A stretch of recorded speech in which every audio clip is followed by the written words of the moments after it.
नमस्कार साथियों, live study Allahabad YouTube channel पे मैं उत्पल त्रिपाठी आप सभी लोगों का स्वागत करता हूं। दोस्तों, रात के 9 बज चुके हैं। 9 बजे का जो आपका सेशन होता है वो आप सभी को पता है, टीजीटी पीजीटी की परीक्षा के लिए नागरिक शास्त्र का जो है प्रैक्टिस सेशन होता है। तो अब आप लोग जो है नियमित रूप से जो है वो 9 बजे जुड़ जाया करिए। दोस्तों, आपका एग्जाम जो है वो धीरे धीरे नजदीक आ रहा है, क्योंकि अब आपके जो है फॉर्म भरने की जो तिथि है वो खत्म होने को आ गई है। उम्मीद करता हूँ कि आप सभी लोगों ने जो है वो सफलतापूर्वक अपने फॉर्म को भर लिया होगा। फॉर्म को भरने में कोई भी गलती आप लोगों ने नहीं की होगी।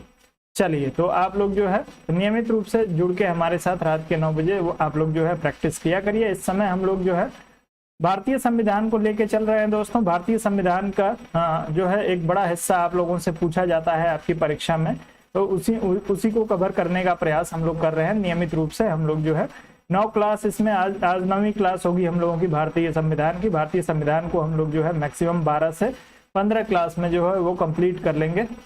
चलिए, तो जैसा कि मैं देख पा रहा हूँ काफी सारे लोग जो है हमारे साथ जुड़ना शुरू हो गए हैं। चलिए, आप सभी लोगों को गुड इवनिंग।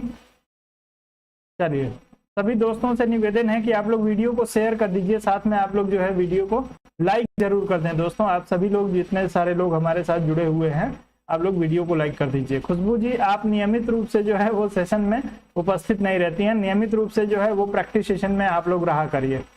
जिन लोगों ने जो है वो परचेज कर रखा है अपना पीडीएफ परचेज कर रखा है, जिन लोगों ने, वो लोग पीडीएफ के भरोसे ना रहें। दोस्तों, पीडीएफ में सिर्फ आपको आंसर मिल जाएगा, लेकिन आपको जो है जो कुछ महत्वपूर्ण जानकारियां होती हैं वो सारी जानकारियां मैं पीडीएफ में ऐड करके जो है वो दे पाना संभव नहीं है। तो आप लोग क्लास में जरूर रहिए। क्लास में रहेंगे, एक बार आप लोग क्लास को जो है वो पूरा कंप्लीट देखे रहेंगे, उसके बाद से जब आप लोग पीडीएफ को अपना रिवाइज करेंगे तो आपको जो होगा ज्यादा फायदा इसका मिलेगा। तो चलिए, सभी लोगों को गुड इवनिंग। दोस्तों, अब हम लोग चलेंगे, आगे बढ़ेंगे दोस्तों। और आप सभी को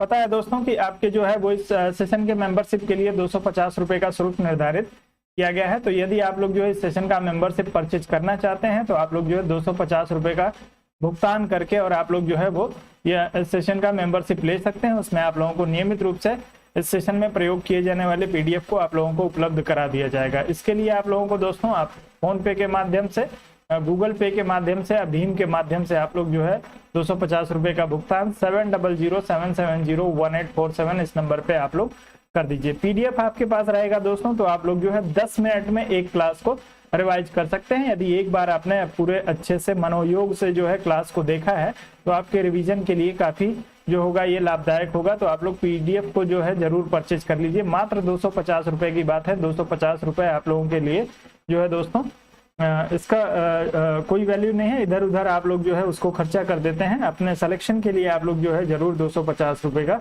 जो है उपयोग कर लीजिए। इसके बाद बात करेंगे दोस्तों हम लोग, तो सुबह के 8 बजे का जो आपका सेशन होता है वो आप सभी को पता है कि आपके ज्योग्राफी का प्रैक्टिस सेशन होता है। नियमित रूप से आपके ज्योग्राफी के प्रश्नों को लेकर सुबह 8 बजे मैं उपस्थित हो जाता हूं। तो यदि आपका दूसरा सब्जेक्ट ज्योग्राफी है या आप ज्योग्राफी सब्जेक्ट से तैयारी कर रहे हैं तो आप लोग जो है हमारे साथ सुबह 8 बजे आवश्यक रूप से जुड़ जाया करिए। 8 बजे आप लोगों के लिए ज्योग्राफी के प्रश्नों का एक संग्रह लेके उपस्थित होता हूँ। बात करें दोस्तों, तो आप सभी लोगों को जो है वो प्रतीक्षा कर रहे थे काफी समय से आपने राजनीतिक सिद्धांत एवं विचारकों की क्लास के लिए। तो दोस्तों, राजनीतिक सिद्धांत और विचारक जो आपके टीजीटी के सिलेबस में दिए हुए हैं, एक बार अपने वीडियो को आप जो है रिफ्रेश कर लीजिए। प्रमोद जी, वीडियो को एक बार रिफ्रेश कर लीजिए। तो जो आपके टीजीटी के सिलेबस में दोस्तों जो आपका राजनीतिक सिद्धांत दिया हुआ है और जो आपके विचारक दिए हुए हैं उतना मैं आप लोगों को कवर कराऊंगा, उसकी गारंटी मैं ले रहा हूं। उसके लिए शुल्क जो है मात्र 1499 रुपए निर्धारित किया गया है। तो यदि आप जो है 1499 रुपए का भुगतान करते हैं तो आप लोगों को जो है वो आपके राजनीतिक सिद्धांत, जितने सारे राजनीतिक सिद्धांत आपके सिलेबस में दिए हुए हैं और जो है आपके जो 10 के 10 राजनीतिक विचारक दिए हुए हैं, इनको मैं पूरे डिटेल में आप लोगों को जो है वो पढ़ाने का प्रयास करूंगा। तो आप लोग जो है हमारे साथ जो है इसमें जुड़ सकते हैं। साथ में इस सेशन के बारे में यदि आपको कोई जानकारी चाहिए तो 7007701847 इस नंबर पे आप लोग जो है संपर्क करके जानकारी ले सकते हैं। दोस्तों, कुछ लोगों का फोन आ रहा है कि सर ज्योग्राफी का क्या होगा। तो दोस्तों, मैं आप लोगों को यहीं पे एकदम क्लियर कर देना चाह रहा हूं कि सिर्फ और सिर्फ आपको जो है पॉलिटिकल थॉट में आप लोगों को और जो आपके पॉलिटिकल थिंकर हैं अर्थात राजनीतिक सिद्धांत और राजनीतिक विचारकों की क्लास इस समय ले पाने में सक्षम हो पाऊंगा, अन्य कोई क्लास नहीं ले पाऊंगा दोस्तों। तो आप लोग इसमें जो है इस सेशन को यदि ज्वाइन करना चाहते हैं तो आप लोग इस नंबर पे संपर्क करिए। चलिए अब चलेंगे अपने दोस्तों अपने सेशन की तरफ, और आज के अपने सेशन के पहले प्रश्न को हम लोग लेंगे। आप सभी लोगों से निवेदन है वीडियो को लाइक कर दीजिए। वीडियो को लाइक करने में आप लोग बिल्कुल कंजूसी ना करें दोस्तों। आपके अकाउंट बैलेंस से जो है एक भी रुपए जो है वो कटने वाला नहीं है, कोई भी नुकसान आपको नहीं होगा। आप लोग जो है वीडियो को लाइक करिए। चलें, आपके सामने प्रश्न आ चुका है, सभी लोग प्रश्न को ध्यान से देखेंगे। आप सभी को पता है 30 सेकंड का समय देता हूं, 30 सेकंड में आप लोग प्रश्न का उत्तर करने का प्रयास करेंगे दोस्तों। चलिए, प्रश्न आपको दिया है निम्नलिखित कथनों में से कौन सा या से जो है वो सही है। आप लोग अपना उत्तर करेंगे इस प्रश्न के लिए। दोनों कथनों को पढ़ लीजिए। आपको दिया है लोकसभा में लंबित विधेयक उसके सत्रावसान पर व्यापक या लैप्स हो जाता है, और दूसरा दिया है दोस्तों राज्यसभा में लंबित कोई विधेयक जिसे लोकसभा ने पारित नहीं किया है लोकसभा के विघटन पर व्यापक नहीं होगा या लैप्स नहीं होगा। तो आप लोग इसके लिए उत्तर करेंगे। केवल एक सही है, केवल दो सही है, एक और दो दोनों सही है, न तो एक सही है और न तो दो सही है। आप सभी लोग उत्तर करिए। आपका समय जो है यहाँ पे शुरू हो गया है दोस्तों। चलिए, सही विकल्प आप लोगों से पूछा जा रहा है। चलिए, प्रमोद जी का उत्तर ए विकल्प के लिए आ रहा है, बाकी लोग भी उत्तर करेंगे अपना इस प्रश्न के लिए।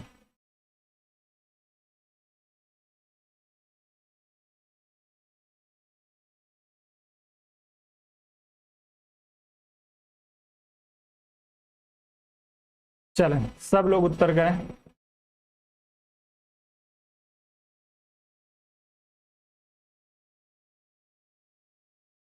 आप लोग एक ही ट्रेन पकड़ लेते हैं फिर मुझे बड़ी तकलीफ होती है। आप लोग एक ही ट्रेन जो है बिल्कुल ना पकड़ा करें। दिया है दोस्तों कि लोकसभा में लंबित कोई विधेयक उसके 17 अवसान पर व्यापक या लैप्स हो जाता है।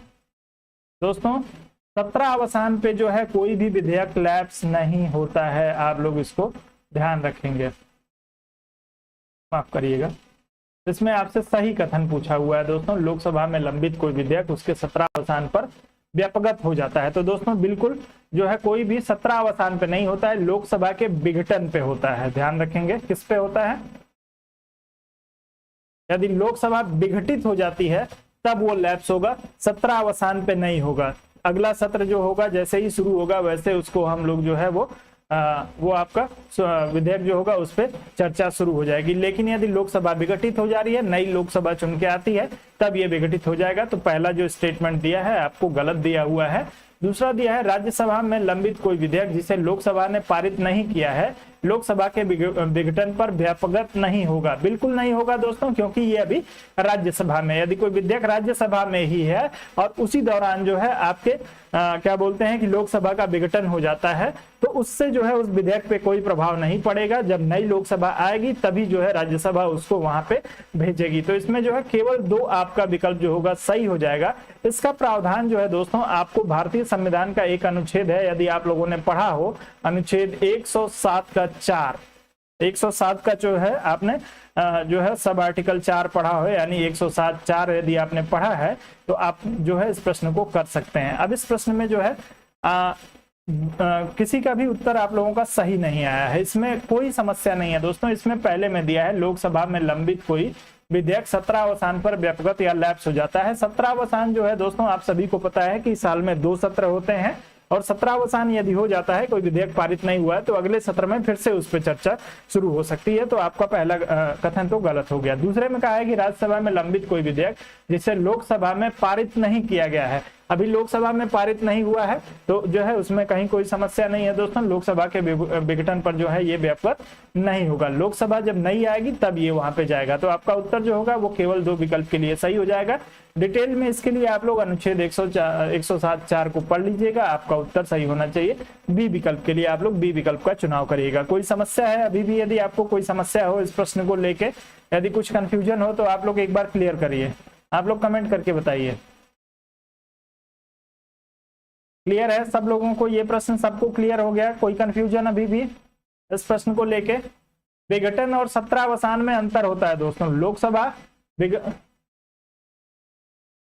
चलिए ऑप्शन नंबर 1 की बात बता रहे हैं। तो दोस्तों अमित जी, ऑप्शन नंबर 1 में कहा है कि लोकसभा में लंबित कोई विधेयक उसके 17 अवसान जो है दोस्तों आप सभी को पता है कि प्रत्येक वर्ष जो है 2 सत्र होते हैं, और यदि सत्र जो है सत्र का समय पूरा हो गया और उसमें जो है विधेयक पारित नहीं हो पाया तो उससे जो है उस पर कोई भी जो है वो प्रभाव नहीं पड़ेगा। लेकिन यदि लोकसभा विघटित हो जाती है, यानी जो है वो लोकसभा में सरकार जो है गिर जाती है, ऐसी अवस्था में ही जो है आपका जो विधेयक होता है वो लैप्स होता है, या जो है वो दोबारा उसको शुरू करना पड़ता है। तो आपका पहला स्टेटमेंट गलत दिया, 17 अवसान नहीं, यदि यहाँ पे विघटन दिया होता तब आपका जो है स्टेटमेंट सही हो जाता। आप इसके साथ जो है इसको ध्यान रखिएगा।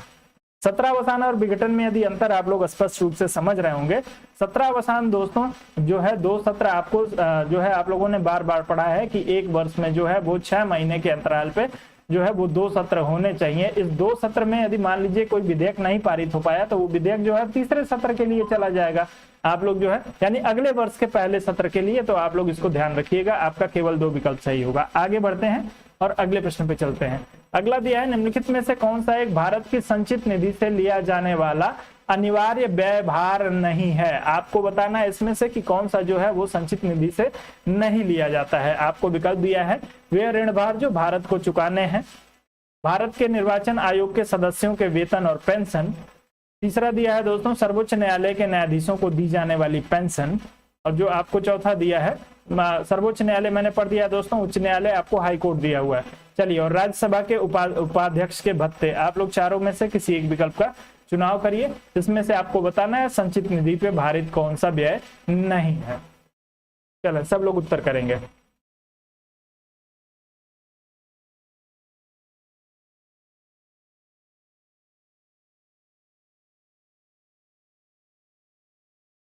चलें,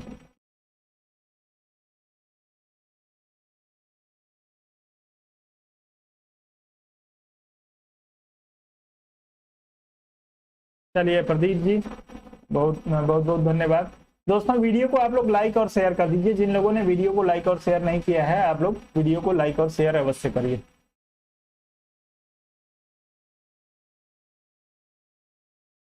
चलिए, तो इस प्रश्न में देख रहा हूं या तो ए विकल्प को आप लोग चुन रहे हैं या आप लोग डी विकल्प को चुन रहे हैं। संचित निधि को आप लोगों ने है जो ध्यान से नहीं पढ़ा है। चलिए कोई बात नहीं।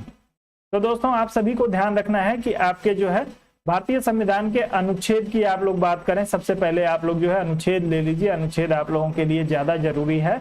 अनुच्छेद जो है आपका 112, इसका सब आर्टिकल 3। यदि आप लोग इसमें देखेंगे अनुच्छेद 112(3) को ध्यान से देखेंगे तो उसमें जो भी संचित निधि पे जो भी भार दिया गया है वो सभी, चलिए तो वो सभी जो है वो आपको इसमें उसका उल्लेख मिलेगा। तो आप लोग जो है दोस्तों इसमें पूछा है कि अनिवार्य जो है व्यय भार नहीं है, तो आपको दिया है पहले में वे ऋण जो भारत सरकार को चुकाने हैं। दोस्तों जो भारत सरकार जो ऋण देती है वो चुकाने के लिए संचित निधि से ही वो पैसा निकालती है, संचित निधि पे ही वो भारित है। आपका पहला विकल्प जो है बिल्कुल सही दिया हुआ है। दूसरा दिया है भारत के निर्वाचन आयोग के सदस्यों के वेतन और पेंशन। तो दोस्तों भारत के जो निर्वाचन आयोग के सदस्य हैं और उनका पेंशन है, ये दोस्तों आपके इस वेतन और पेंशन को जो है भारत सरकार अपने बजट के माध्यम से एलोकेट करती है। ये किसी निधि पे जो है वो आश्रित नहीं है। आप लोग ध्यान रखेंगे, आपका इस प्रश्न में जो होगा वो बी विकल्प ही सही हो जाएगा। निर्वाचन आयोग के सदस्य और उनके वेतन और पेंशन के लिए जो है वो एलोकेट किया जाता है बजट में, उसको आपको देखने को मिलेगा, न कि संचित निधि पे। बाकी आपके उच्च न्यायालय के न्यायाधीशों के वेतन की बात करेंगे दोस्तों, तो वेतन जो है वो राज्य से दिया जाता है और पेंशन जो है वो आपके संचित निधि से दिया जाता है। आप लोग इसको ध्यान रखिएगा। हाईकोर्ट के न्यायाधीशों का पेंशन सिर्फ संचित निधि पे भारित होता है, इस चीज को ध्यान रखेंगे।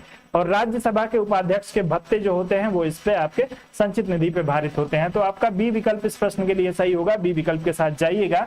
आप लोगों को, सभी लोगों को इतना ध्यान होना चाहिए कि दोस्तों आपके संचित निधि पे क्या क्या भारित है। यदि मैं बात करूं तो सबसे पहले राष्ट्रपति की उपलब्धियां भत्ते जो है उसको जो है वो संचित निधि पे राष्ट्रपति का व्यय जो होता है उसको भारित किया गया है। उसके बाद राज्यसभा के सभापति और उपसभापति, साथ में लोकसभा के अध्यक्ष का जो है वो वेतन और भत्ता आपके संचित निधि पे भारित है। उसके बाद बात करेंगे ऐसा ऋण जो भारत सरकार ने लिया है, उस ऋण को चुकाने के लिए जो है दोस्तों संचित निधि के धन का प्रयोग किया जाएगा।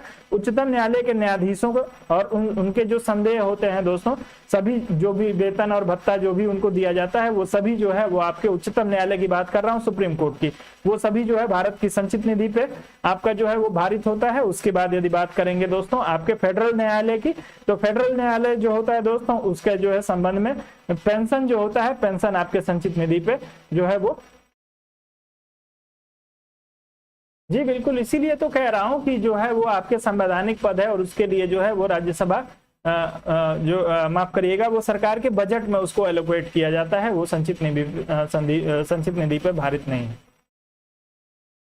चलिए उसके बाद बात करेंगे दोस्तों कि फेडरल न्यायालय जो है दोस्तों, फेडरल न्यायालय का वेतन नहीं सिर्फ पेंशन जो होगा, आपके हाई कोर्ट की बात करेंगे तो उसका भी वेतन नहीं, सिर्फ जो होगा पेंशन जो होगा वो आपके उस पे पेंशन उस पे भारित होता है। साथ में राज्यसभा के उपाध्यक्ष के लिए जो आपका जो होता है वो वेतन और इनका भत्ता जो होता है वो भारित होता है। तो आप लोग इन सब चीजों को आप सभी को ध्यान रखना चाहिए।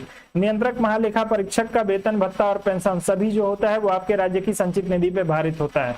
तो आप लोगों को यदि ऐसे नोट कराऊंगा एक एक चीज तो आप लोगों को समझ में नहीं आएगा। आप लोग एक बार संचित निधि को पढ़िएगा और अनुच्छेद 112(3) को पढ़िएगा, आपको सारी चीजें क्लियर हो जाएंगी। सब कुछ मेरे भरोसे आप लोग छोड़ेंगे तो जो है वो दोस्तों आप लोगों के साथ धोखा हो जाएगा। किसी भी शिक्षक के भरोसे सब कुछ छोड़ के आप लोगों के लिए चलना जो है वो श्रेयस्कर नहीं है। आप लोग बी विकल्प के साथ जाइएगा। निर्वाचन आयोग के सदस्य जो होते हैं उनका वेतन पेंशन जो होता है वो आपके संचित निधि पे भारित नहीं होता है, इसको ध्यान रखिएगा। आगे बढ़ते हैं, अगले प्रश्न पे चलेंगे।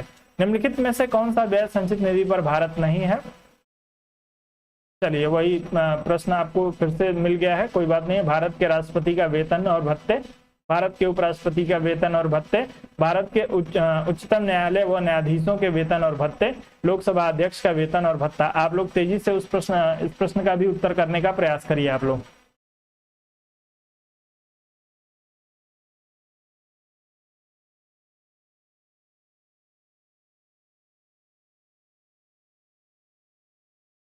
चलिए सब लोग उत्तर करिए। दोस्तों वीडियो को लाइक कर दीजिए। जिन दोस्तों ने अभी तक वीडियो को लाइक नहीं किया है आप सभी से निवेदन है कि आप लोग वीडियो को लाइक करिए।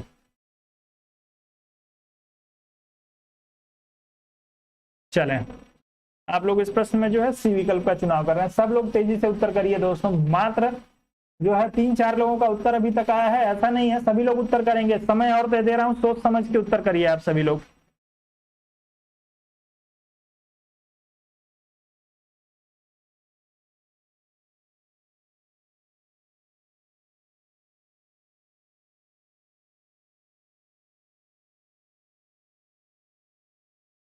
चलें, तो अब जो है मैक्सिमम लोगों का उत्तर आ चुका है इस प्रश्न के लिए। कुछ लोगों ने जो है, कुछ लोगों का उत्तर जो है सी विकल्प के लिए आया, कुछ लोगों का डी विकल्प के लिए आया, कुछ एक लोगों का उत्तर जो है वो बी विकल्प के लिए आ रहा है। भारत के उपराष्ट्रपति का वेतन और भत्ते की बात की जा रही है दोस्तों। तो भारत के उपराष्ट्रपति का कोई वेतन और भत्ता नहीं होता है दोस्तों, आप लोग ध्यान रखिएगा।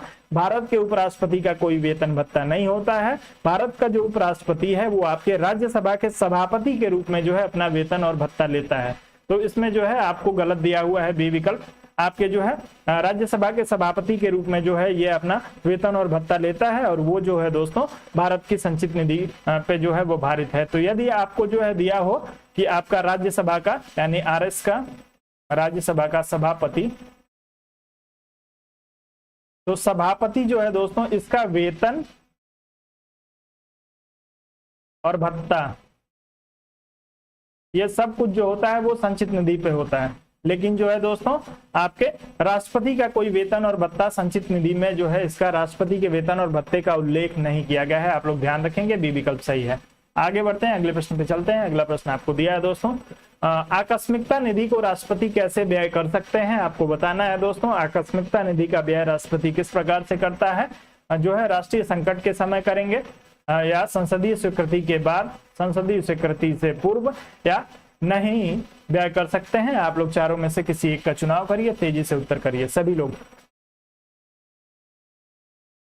आकस्मिकता निधि को राष्ट्रपति कैसे व्यय कर सकते हैं, सभी लोगों का उत्तर आना चाहिए दोस्तों। समय को थोड़ा सा आप लोग फॉलो करिए।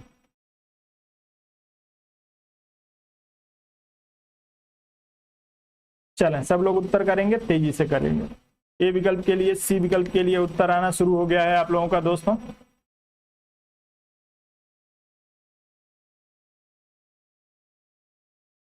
आकस्मिकता निधि का प्रावधान भारतीय संविधान के किस अनुच्छेद में है? अनुच्छेद आप लोग बताइए दोस्तों। जो आपका जो आकस्मिक निधि है उसका जो है प्रावधान भारतीय संविधान के किस अनुच्छेद में किया गया है? चलिए, ए विकल्प के लिए, बी विकल्प के लिए, कुछ लोगों का सी विकल्प के लिए उत्तर आ रहा है दोस्तों। तो जो आपकी इमरजेंसी जो आकस्मिक निधि होती है दोस्तों, आकस्मिक निधि जो है आपके राष्ट्रपति के द्वारा जो है संसद की स्वीकृति के पूर्व, यदि भारत में जो है दोस्तों कोई ऐसी जो है समस्या आ जाती है जिसके लिए जो है दोस्तों सरकार के पास समय नहीं है उसे जो है वो आपके अनुदान के रूप में पारित कराने के लिए, तो ऐसी स्थिति में जो है वो अनुच्छेद 267 के तहत जो है 267 को आप लोग ध्यान रखेंगे। 267 के तहत जो है एक आकस्मिक निधि की व्यवस्था की गई है जिससे जो है राष्ट्रपति संसद की स्वीकृति के पूर्व जो है वो धन निकाल के सरकार को दे सकता है। आपका उत्तर जो होगा इस प्रश्न में सी विकल्प के लिए सही हो जाएगा, जो लोग सी विकल्प की बात कर रहे हैं। अन्य किसी विकल्प का चुनाव आप लोगों को नहीं करना है। कुबेर सिंह जी, आप काफी नजदीक पहुंचे थे, लेकिन आपका जो है एक पॉइंट आप ऊपर चले गए। आप जो है 267 पे यानी 267 पे आप जो है आप लोगों को रुकना है। 267 में जो है आपके आकस्मिक निधि का प्रावधान किया गया है। संसद की स्वीकृति के पूर्व जो है इसको राष्ट्रपति खर्च कर सकता है। सी विकल्प सही हो जाएगा। आगे बढ़ते हैं, अगले प्रश्न पे चलेंगे। अगला दिया है, करों और सरकारी कामकाज के निर्वहन में हुई अन्य प्राप्तियों से संघीय सरकार को प्राप्त हुआ समूचा राजस्व जमा होता है। आप लोग उत्तर करेंगे दोस्तों इस प्रश्न में। प्रश्न को फिर से पढ़ लीजिए। करों और सरकारी कामकाज के निर्वहन में हुई अन्य प्राप्तियों से संघीय सरकार को प्राप्त हुआ समूचा राजस्व जमा होता है। कहां पे जमा होता है? आप सभी लोग उत्तर करेंगे। चलिए, भारत की आकस्मिकता निधि में, लोक लेखों में, भारत की संचित निधि में, या संक्षेप या अग्रिम निधि में? आप लोग चारों में से किसी एक का चुनाव करिए, तेजी से उत्तर करिएगा इस प्रश्न के लिए।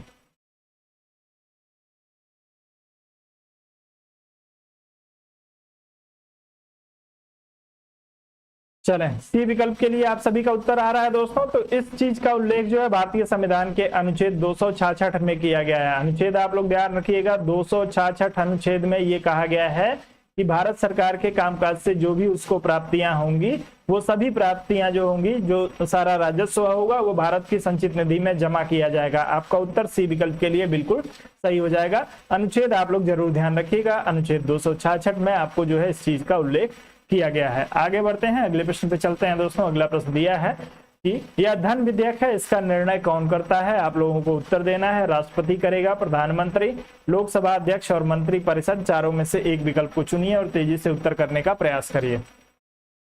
चलिए, सभी लोगों से निवेदन है दोस्तों, एक बार वीडियो को शेयर करिए। आप लोग जो आपके दोस्त मित्र हैं, जो लोग उपस्थित नहीं हैं, उनको आप लोग फोन मैसेज करिए, कुछ भी करिए और शेयर करिए वीडियो को। आप सभी लोग लाइक नहीं किया है तो आप सभी लोग लाइक भी कर दीजिए दोस्तों। वीडियो को लाइक करने में आप लोग कंजूसी बिल्कुल ना दिखाएं। किसी के भी अकाउंट बैलेंस से पैसा नहीं कट रहा है, आप लोग जो है वीडियो लाइक कर दीजिए। चलिए, अनुच्छेद सहित बताने का प्रयास करिएगा। चलिए, तो आप सभी लोगों का उत्तर सी विकल्प के लिए आ रहा है। जो लोग लोकसभा अध्यक्ष की बात कर रहे हैं उन सभी का उत्तर जो होगा बिल्कुल सही हो जाएगा। अनुच्छेद ध्यान रखेंगे आप लोग, 110(3) यानी आर्टिकल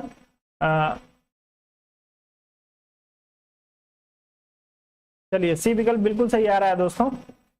110 सब आर्टिकल 3 आप लोग ध्यान रखेंगे दोस्तों इसको। 110 सब आर्टिकल 3 यानी 110(3) में जो है इस बात का उल्लेख किया गया है कि आपका कोई विधेयक धन विधेयक है या नहीं, इसका अंतिम निर्णय जो होगा वो आपके लोकसभा अध्यक्ष के द्वारा किया जाएगा। तो आप लोग इस प्रश्न में सी विकल्प के साथ जाइएगा। अनुच्छेद 110(3) को भी याद रखिएगा। आपसे यदि कभी अनुच्छेद पूछ दे आपकी परीक्षा में दोस्तों, अपनी तैयारी को जो है आपको किसी भी तरीके से आपको लूप होल नहीं छोड़ना है। आपका लूप होल ही दोस्तों कई बार आपके लिए जो है वो घातक हो जाता है। अनुच्छेद के लिए बेयर एक्ट के अलावा आप किसी किताब को आधार ना बनाइए। बेयर एक्ट आप लोग खरीद लीजिए, आपको 100-150 में बेयर एक्ट मिल जाएगा। सारे अनुच्छेद पूरे डिटेल में उसमें आपको लिखे हुए मिल जाएंगे। मैं आपसे बार बार कहता हूं कि सारे अनुच्छेद आप लोगों को कराने नहीं है। यदि अभी तक आप लोगों ने अनुच्छेद नोट किया होगा तो मुश्किल से 40-50 अनुच्छेद मैंने आप लोगों को बताए हैं, वही अनुच्छेद आप लोगों को याद करने हैं। सारे अनुच्छेद याद नहीं करने हैं 395। चलिए, अगला प्रश्न दिया है, निम्नलिखित में से कौन सा धन विधेयक के उपबंध में सम्मिलित नहीं किया गया है। आप लोग बताएंगे दोस्तों इसमें से कौन सा जो है वो धन विधेयक के उपबंध में शामिल नहीं है। कर से संबंधित उपबंध, उधार लेने से संबंधित उपबंध, संचित निधि तथा आकस्मिक अभिरक्षा से संबंधित उपबंध और जुर्माना तथा अर्थदंड से संबंधित उपबंध। आप लोग बताएंगे दोस्तों इसमें जो है आपके धन विधेयक में इसमें से क्या शामिल नहीं है। आप लोग उत्तर करेंगे इस प्रश्न के लिए तेजी से। सभी लोग उत्तर करेंगे।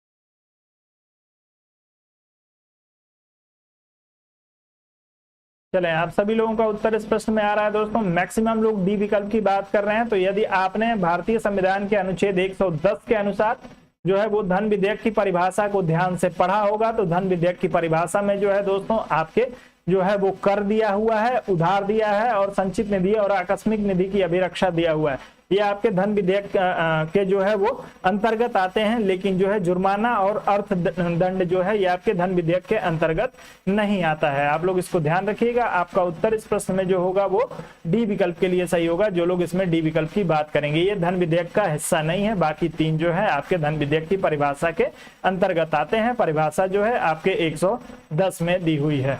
चलिए आगे बढ़ते हैं और अगले प्रश्न पे चलते हैं। अगला प्रश्न दिया है, निम्नलिखित में से कौन एक संघीय बजट की तैयारी और उसे संसद में पेश करने के लिए उत्तरदायी है। आप लोगों को बताना है दोस्तों। को भी देखें सर। संचित निधि जो है दोस्तों और आकस्मिक निधि उसमें दिया हुआ था। संचित निधि और आकस्मिक निधि के धन को भी जो है उसमें चूंकि वहीं से धन निकालना होता है तो वो आपके उसमें परिभाषा में सम्मिलित है। अनुच्छेद 110 की परिभाषा पढ़िएगा, आप लोगों को क्लियर हो जाएगा। चलिए, दिया है दोस्तों, एक संघीय बजट की तैयारी उसे संसद में पेश करने के लिए उत्तरदायी है। आपसे बेसिकली पूछा जा रहा है दोस्तों कि संघीय बजट जो है वो कौन तैयार करता है। आप लोग उत्तर करेंगे। आपको दिया हुआ है राजस्व विभाग, आर्थिक कार्य विभाग, वित्तीय सेवा विभाग और जो है आपको व्यय विभाग। चारों में से एक विकल्प का चुनाव करिए, तेजी से उत्तर करिएगा। चलें,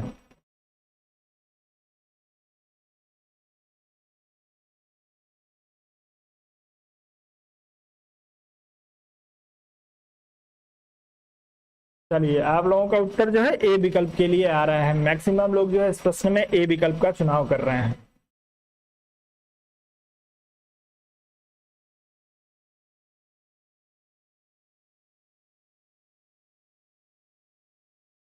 चलिए, बहुत दुख के साथ मुझे कहना पड़ रहा है कि आप लोगों में से किसी का भी उत्तर अभी तक सही नहीं आया, सबका उत्तर गलत है। मैं आपसे पहले ही मैंने कह दिया दोस्तों, संघीय बजट तैयार करने का कार्य किसका है, तो आपके आर्थिक कार्य विभाग के द्वारा जो है आपके इकोनॉमिक अफेयर्स डिपार्टमेंट के द्वारा जो है वो आपका बजट तैयार किया जाता है। जो है आर्थिक कार्य विभाग बजट तैयार करता है और वो बजट जो है ये किसको सौंपता है, आपके राष्ट्रपति को सौंपता है, क्योंकि बजट को सदन में प्रस्तुत करने की जो जिम्मेदारी है वो आपके राष्ट्रपति की है। लेकिन जो है दोस्तों परंपरा में क्या होता है कि बजट जो है वो वित्त मंत्री के सहायता से जो है वो राष्ट्रपति प्रस्तुत करवाता है। तो आप लोग जो है इसमें आर्थिक कार्य मंत्रालय या इकोनॉमिक अफेयर्स डिपार्टमेंट के लिए आप लोग जाएंगे। डिपार्टमेंट ऑफ इकोनॉमिक अफेयर्स जो है वो आपके बजट को तैयार करने का कार्य करता है। आप लोग इस चीज को ध्यान रखिएगा। ना ही कोई जो है मंत्रालय बजट को तैयार नहीं करता है, ना ही वित्त मंत्री तैयार करते हैं। बजट को तैयार करने का कार्य जो है आपके डिपार्टमेंट ऑफ इकोनॉमिक्स अफेयर्स का है या आपके आर्थिक कार्य विभाग का है। ध्यान रखेंगे, आर्थिक कार्य विभाग बजट को तैयार करता है और उसे संसद में पेश करने के लिए राष्ट्रपति को सौंपता है। चूंकि राष्ट्रपति जो है ऐसा व्यवहार में नहीं देखा जाता है कि बजट को पेश करे, वो जो है अपने वित्त मंत्री की सहायता से जो है वो बजट को सदन में जो है वो पेश करवाता है। तो आपका उत्तर जो होगा इस प्रश्न में जो होगा बी विकल्प सही हो जाएगा। और भारतीय संविधान में बजट शब्द का उल्लेख कहीं पर भी नहीं किया गया है, आप लोग ध्यान रखिएगा।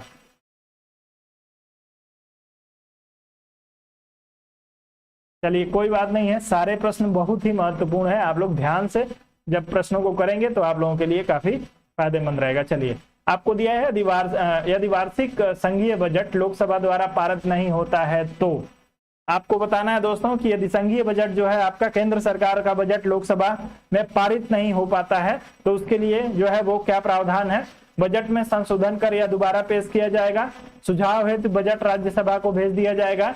आपके जो है संघीय मंत्री से त्यागपत्र देने के लिए कहा जाएगा, या प्रधानमंत्री अपने मंत्रिपरिषद का त्यागपत्र जो है वो प्रस्तुत करेगा। आप लोग उत्तर करेंगे इस प्रश्न के लिए सभी लोग।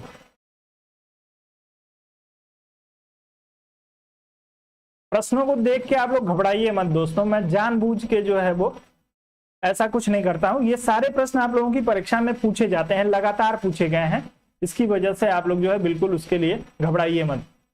प्रश्न थोड़े से कठिन है, कोई बात नहीं है, पढ़ेंगे क्लियर हो जाएगा। इसीलिए तो बार बार कहता हूं सेशन देखिए, और सेशन के टॉपिक वाइज कराने का मेरा मात्र एक उद्देश्य है। अब आपकी परीक्षा आपके नजदीक है और टॉपिक वाइज जब आप लोगों के लिए कराऊंगा सेशन को, तो आप लोग जो है उसके लिए अपने टॉपिक को पढ़ेंगे। सिर्फ आज जो है आप लोगों के 1-2 टॉपिक को मैंने उठाया है, और 2 टॉपिक पढ़ना आपके लिए 24 घंटे में कोई बड़ी बात नहीं है दोस्तों। आप लोग किताब उठा के और बहुत ही अच्छे से, आपके पास किताब हो, नोट्स हो, आप लोग पढ़ सकते हैं। चलिए, सोनिका वर्मा जी गुड इवनिंग। तो आप लोग इसमें प्रश्न में जो है आप लोगों का उत्तर ए विकल्प के लिए, कुछ लोगों का डी विकल्प के लिए आया है। तो दोस्तों यदि भारत का संघीय बजट जो है वो लोकसभा में पारित नहीं हो पाता है, आप सभी को ध्यान रखना है दोस्तों कि लोकसभा में बहुमत किसका होता है, बहुमत किसका होता है दोस्तों लोकसभा में, जिस पार्टी की सरकार होती है, और उसी का बजट यदि पास नहीं हो पाया लोकसभा में, तो ऐसी स्थिति में जो होगा ये मान लिया जाता है कि सरकार के पास जो है वो पर्याप्त प्रतिनिधित्व नहीं है, पर्याप्त जो है वो विश्वास नहीं है। उसको जो है, इसको एक अविश्वास प्रस्ताव की माफ करिएगा, इसको जो है क्या प्रस्ताव कहते हैं उसको, नाम ही भूल गया अभी। किस प्रस्ताव के बाद सरकार गिर जाती है, एक बार कमेंट करके बताइए आप लोग। चलिए, तो इसमें जो है प्रधानमंत्री को अपने मंत्रिपरिषद के साथ जो है वो त्यागपत्र देना पड़ता है। इसमें मान लिया जाता है कि जो है जिस पार्टी की सरकार है उस सरकार के पास जो है पर्याप्त बहुमत नहीं है। यदि बहुमत नहीं है तभी लोकसभा में पारित नहीं होगा। लोकसभा में जिस पार्टी की सरकार है वो किसी भी विधेयक को पारित कर सकती है, आप सभी को पता है। यदि नहीं कर पा रही है तो ऐसा मान लिया जाएगा कि जो है इसके पास पर्याप्त बहुमत नहीं है। जी बिल्कुल, नो कॉन्फिडेंस मोशन की बात कर रहा था मैं, आप सभी जो है खुशबू साहनी जी का उत्तर आ गया, दिमाग से ही स्लिप हो गया, बिल्कुल ध्यान ही नहीं आ रहा था। आप लोग डी विकल्प के साथ जाइएगा। तो इसको जो है बजट न पास हो पाने को जो है वो आपके अविश्वास प्रस्ताव या नो कॉन्फिडेंस मोशन के तरह जो है वो लिया जाता है भारतीय संविधान में। आप लोग इस प्रश्न में डी विकल्प के साथ जाइएगा। जो लोग इसमें डी विकल्प की बात कर रहे होंगे उन सभी का उत्तर जो होगा बिल्कुल सही हो जाएगा। चलिए आगे बढ़ जाए। अगला प्रश्न दिया है दोस्तों आपको, आर्थिक सर्वेक्षण प्रतिवर्ष संसद में प्रस्तुत किया जाता है। आप लोगों को बताना है दोस्तों आर्थिक सर्वेक्षण प्रस्तुत कब किया जाता है, आगामी वर्ष के बजट के प्रस्तुतिकरण के पूर्व, आगामी वर्ष के बजट के प्रस्तुतिकरण के पश्चात, जो है वित्त विधेयक के प्रस्तुतिकरण के पश्चात, और आपके जो है और उस बजट के प्रस्तुति के संबंध प्रस्तुति से कोई संबंध नहीं होता है। आप लोग इसमें से चारों में से किसी एक विकल्प का चुनाव करिएगा तेजी से।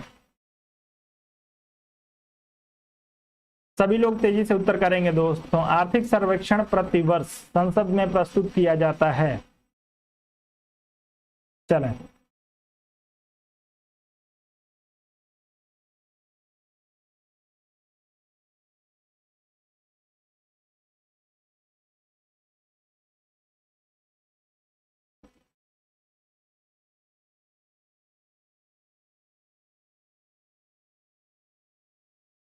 चलिए तो दोस्तों जो लोग इसमें ए विकल्प की बात कर रहे हैं, आगामी वर्ष के बजट के प्रस्तुतिकरण से पूर्व, उन सभी का उत्तर जो होगा वो बिल्कुल सही हो जाएगा। आर्थिक सर्वेक्षण जो है दोस्तों आपके पिछले बजट का सर्वेक्षण होता है, और इसमें जो है सरकार स्पष्ट करती है कि कितना धन जो है वो इस क्षेत्र में जो है वो जो आवंटित किया गया था वो कितना उपयोग किया गया, कितना खर्च हुआ, कितना प्राप्त हुआ, इन सभी चीजों का जो ब्यौरा होता है वो आर्थिक सर्वेक्षण के रूप में संसद में बजट को पारित करने से पहले रखा जाता है। तो आप लोग इस प्रश्न में रखेंगे आगामी बजट पास करना, उसके पहले जो होता है वो आपका आर्थिक सर्वेक्षण संसद में प्रस्तुत किया जाएगा। आपका ए विकल्प सही हो जाएगा। आगे बढ़े, अगले प्रश्न पे चलते हैं।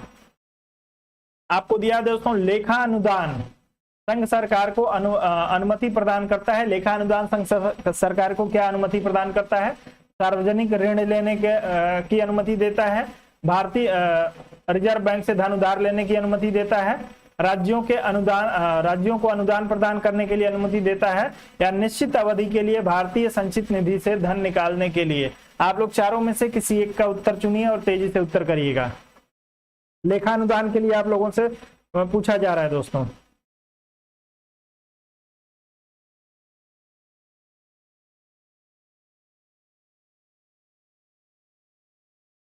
चलें, सब लोग उत्तर करेंगे। अनुच्छेद सहित आप लोग उत्तर किया करिए।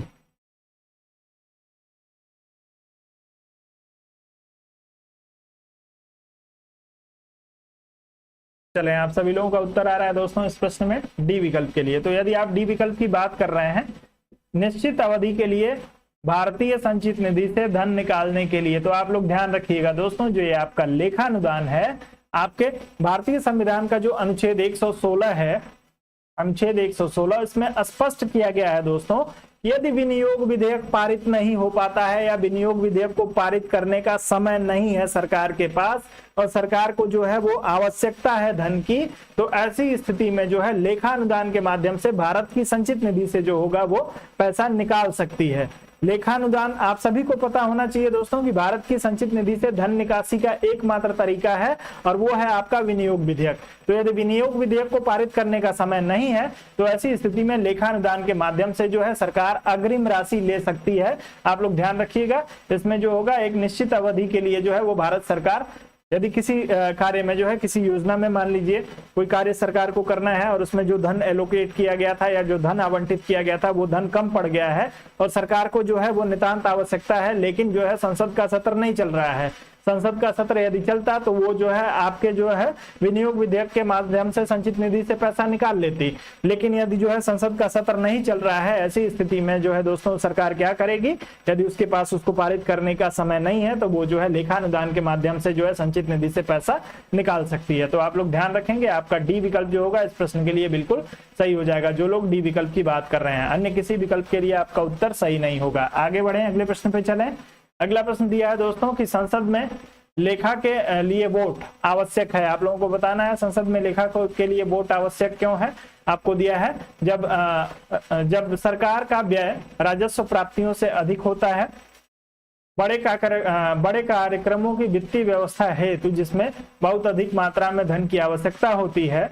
तीसरा दिया है दोस्तों, जब सामान्य बजट के समय सीमा के अंदर पारित होने की आशा नहीं होती है, और उपरोक्त में से कोई नहीं। तो आप लोग चारों में से एक उपयुक्त विकल्प का चुनाव करिए और तेजी से उत्तर करिए।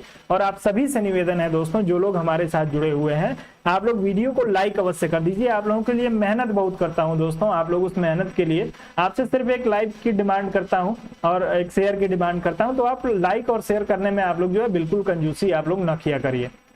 चले उत्तर करेंगे इस प्रश्न के लिए, लेखा के लिए वोट। सभी लोग उत्तर करेंगे लेखा के लिए वोट के लिए उत्तर दोस्तों।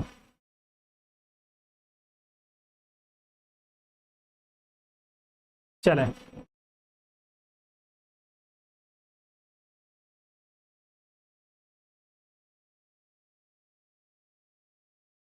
चलिए, तो इस प्रश्न के लिए जो है बी विकल्प के लिए उत्तर आ रहा है आप लोगों का। अब सभी लोगों ने आप लोगों ने बी विकल्प का ही चुनाव कर लिया है, कोई बात नहीं है दोस्तों। तो आप लोग जो है सी विकल्प के साथ जाइएगा। जब सामान्य बजट के समय सीमा के अंदर पारित होने की आशा नहीं होती है, उस समय जो है आपसे लेखा अनुदान, अभी मैंने आपको बताया दोस्तों कि जब सरकार को जो है वो पैसे की आवश्यकता है और वो जो है उसको पैसा जब जो है वो बजट के माध्यम से नहीं मिल पा रहा है, ऐसी स्थिति में जो है वो लेखा के लिए वोट करा सकती है, लेखान वोट, और उसके माध्यम से जो है वो पैसा ले सकती है। तो आप लोग ध्यान रखिएगा, कई बार ऐसा होता है कि जब समय सीमा के अंदर जो है बजट पारित होने की आशा नहीं होती है और जो है समय पूरा हो जाने की वजह से दोस्तों सरकार का जो है पैसा खर्च हो चुका है, अब उसे पैसे की जरूरत है, तो वो लेखा के लिए जो है आपका लेखा अनुदान का प्रयोग करती है। आप लोग इस प्रश्न में सी विकल्प के साथ जाइएगा, उत्तर सी विकल्प के लिए सही हो जाएगा। आगे बढ़ते हैं और अगले प्रश्न पे चलेंगे। अगला आपको जो दिया है दोस्तों, चलिए इसको थोड़ा सा एडजस्ट करता हूं मैं।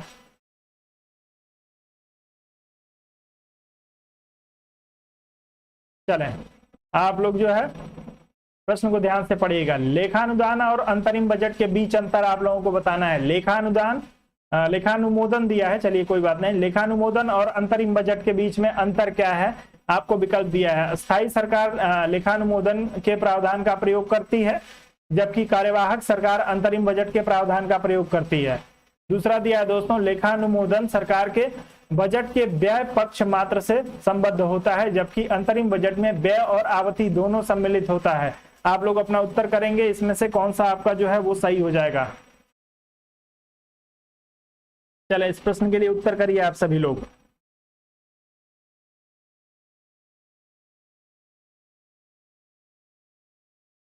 तेजी से उत्तर करेंगे, सभी लोग उत्तर करेंगे दोस्तों।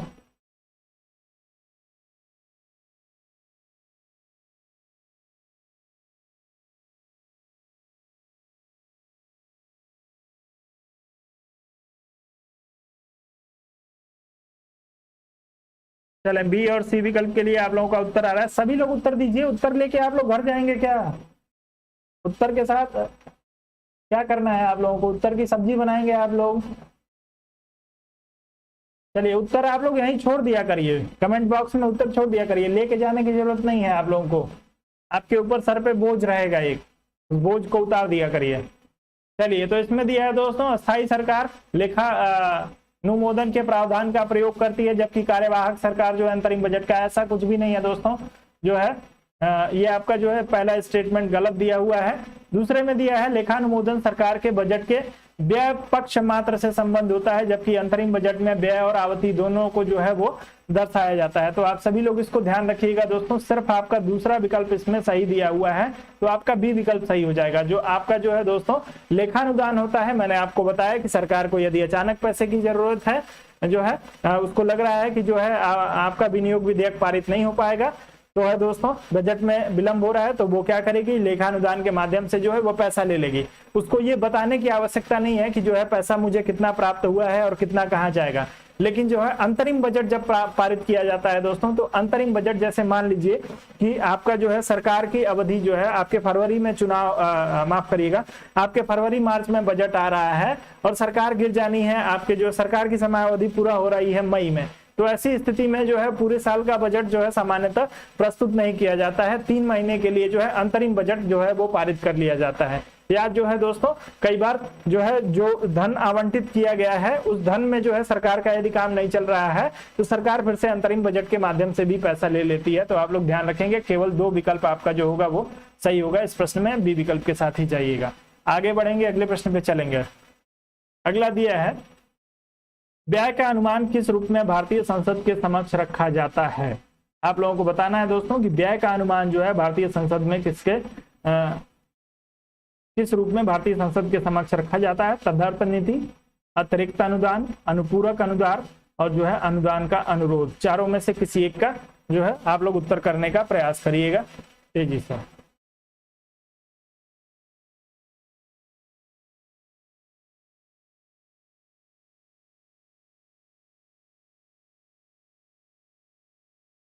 चलें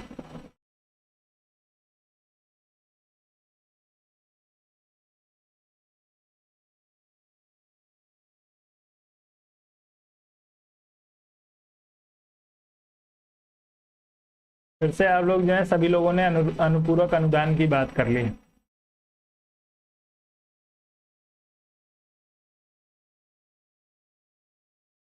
दोस्तों अनुपूरक अनुदान में मैंने आप लोगों को बताया है आय व्यय दोनों का उल्लेख होता है।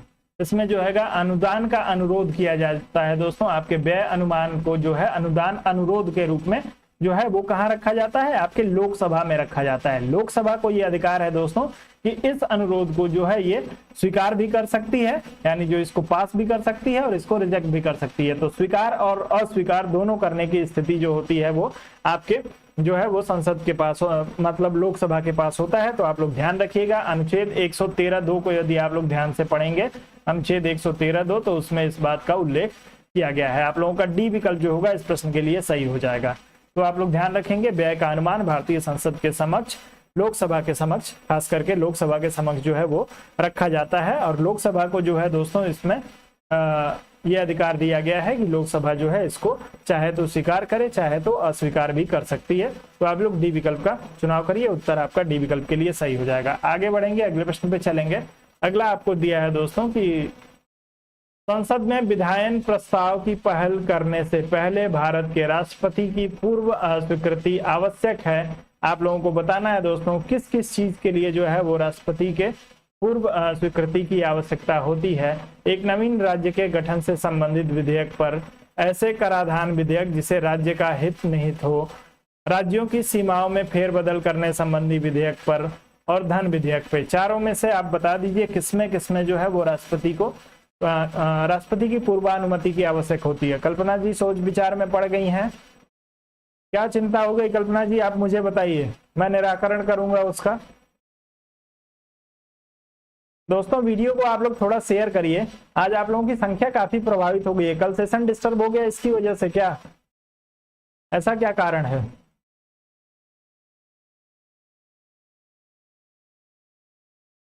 चलें आप सभी लोग इसके लिए उत्तर करेंगे दोस्तों।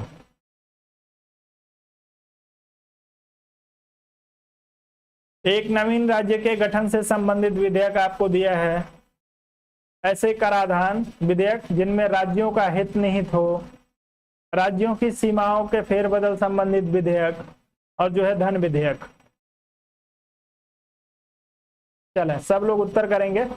आप सभी का उत्तर जो है इस प्रश्न में डी विकल्प के लिए आ रहा है, उपयुक्त सभी के लिए, तो बिल्कुल आप लोगों का उत्तर जो होगा इस प्रश्न में डी विकल्प के लिए सही हो जाएगा। इस सभी के लिए एक नवीन राज्य का गठन करना हो तब भी जो है राष्ट्रपति के पूर्वानुमति की आवश्यकता होती है। किसी राज्य के लिए यदि कोई कर लगाना हो दोस्तों, तो आप सभी को पता है कि जो है उस विधेयक को पहले जो है वो राष्ट्रपति की पूर्वानुमति की आवश्यकता होगी, उसी के बाद जो है वो सदन में रखा जाएगा। राज्य की सीमा में फेरबदल करना हो तब भी जो है दोस्तों राष्ट्रपति की पूर्वानुमति की आवश्यकता होती है, तब वो विधेयक जो होगा सदन में रखा जा सकता है। और धन विधेयक के लिए भी जो है वो पूर्वानुमति की आवश्यकता होती है। ये चारों के चारों विधेयक जो है दोस्तों आपके राष्ट्रपति की पूर्वानुमति से ही जो है वो सदन में रखे जाते हैं। तो आप लोग इस प्रश्न में डी विकल्प के साथ जाइएगा, उत्तर आपका जो होगा वो बिल्कुल सही हो जाएगा इस प्रश्न में। चलें आगे बढ़ते हैं, अगले प्रश्न पे चलेंगे। अगला दिया है, पार्लियामेंट द्वारा 1989 में निर्मित कानून के अनुसार एक नागरिक के वयस्क होने की कानूनी आयु है। आप लोगों को बताएंगे दोस्तों 89 में जो वयस्कता की आयु निर्धारित की गई थी उसके लिए आप सभी लोग उत्तर करेंगे। चलिए हनीफ जी गुड इवनिंग, सब लोग उत्तर करेंगे। आपको दिया है दोस्तों 23 वर्ष, 22 वर्ष, 20 वर्ष और 18 वर्ष, चारों में से किसी एक का चुनाव करिए। सभी लोग उत्तर करिए।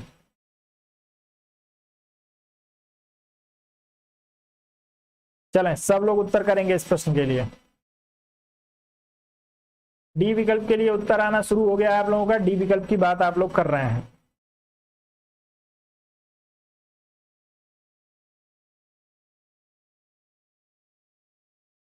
चलिए संतोष जी का उत्तर आ गया है इस प्रश्न में। तो दोस्तों 61वां संविधान संशोधन हुआ था, आप सभी को पता है कि भारत में जो है युवाओं को मताधिकार देने के अर्थ में जो है 61वां संविधान संशोधन हुआ था। और वयस्कता की आयु जो आपके 1951 में जो दोस्तों 1951 में आपके वयस्कता की आयु जो है वो 21 वर्ष निर्धारित की गई थी। इसमें कहा गया था कि 21 वर्ष की आयु जो है पूरा करने वाला व्यक्ति ही जो होगा वो मतदान करने के योग्य होगा। लेकिन जो है दोस्तों पार्लियामेंट के द्वारा जो है वो 61वां संविधान संशोधन 1989 में किया गया और इसमें कहा गया दोस्तों राजीव गांधी जी की सरकार थी, युवाओं का समर्थन वो प्राप्त करना चाह रहे थे। उनको लग रहा था क्योंकि भारत एक युवा देश है और आपके जो उनको ये उस बात का ज्ञान हो गया था दोस्तों कि एक बड़ी आबादी जो है वो वोट नहीं दे पा रही है, अपने जो है मताधिकार का प्रयोग नहीं कर पा रही है। इसकी वजह से उन्होंने जो है 61वां संविधान संशोधन कराया और मताधिकार की आयु को जो है वो घटाकर 21 वर्ष से 18 वर्ष कर दिया था। तो आप लोग इस प्रश्न में डी विकल्प के साथ यदि जा रहे हैं तो उत्तर आपका जो होगा बिल्कुल सही हो जाएगा। अन्य किसी विकल्प के लिए आपको जो है वो जाने की जरूरत नहीं है। 28 मार्च 1989 से जो है ये आपका विधेयक जो है वो आपका कार्य करने लगा था। आ जाते हैं अगले प्रश्न पे। रेलवे अंचलों के लिए संसद सदस्यों की परामर्शदात्री समिति का गठन किया जाता है। जो रेलवे अंचल है दोस्तों, आप लोगों ने रेलवे जोन पढ़ा होगा, तो उसके लिए जो है संसद सदस्यों की परामर्शदात्री संगठन समिति का गठन किया जाता है। किसके द्वारा? भारत के राष्ट्रपति के द्वारा, रेलवे मंत्रालय द्वारा, संसदीय कार्य मंत्रालय द्वारा या परिवहन मंत्रालय द्वारा। चारों में से किसी एक का चुनाव करिए और तेजी से उत्तर करिएगा इस प्रश्न के लिए। चलिए चलें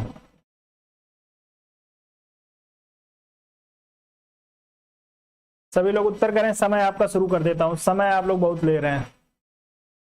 चलिए अदिति जी का उत्तर आ रहा है, कल्पना जी का उत्तर, संतोष जी का उत्तर आ रहा है इस प्रश्न के लिए।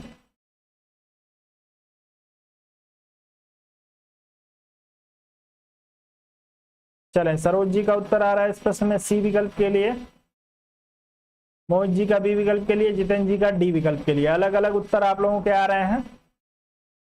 दोस्तों वीडियो को लाइक और शेयर करिए, वीडियो को लाइक शेयर करने में कंजूसी बिल्कुल ना करें दोस्तों। तो दोस्तों रेलवे अंचल या जो आपके रेलवे जोन है, इसके लिए जो परामर्शदात्री समिति का गठन किया जाता है वो उसी जोन के, आप सभी को पता है दोस्तों, जैसे मान लीजिए कि आपका जो रेलवे जोन है, उत्तर मध्य रेलवे हो गया, सेंट्रल रेलवे हो गया, तो आपके जो है सदर्न रेलवे हो गया, नदर्न जो है आपके नॉर्थ रेलवे हो गया, तो ये सभी रेलवे जोन जो है दोस्तों आपके, इसमें जो है वो परामर्शदात्री समिति का यदि गठन करना है तो उसका जो गठन है वो संसदीय कार्य मंत्रालय के द्वारा किया जाता है। आप लोग इसको ध्यान रखेंगे।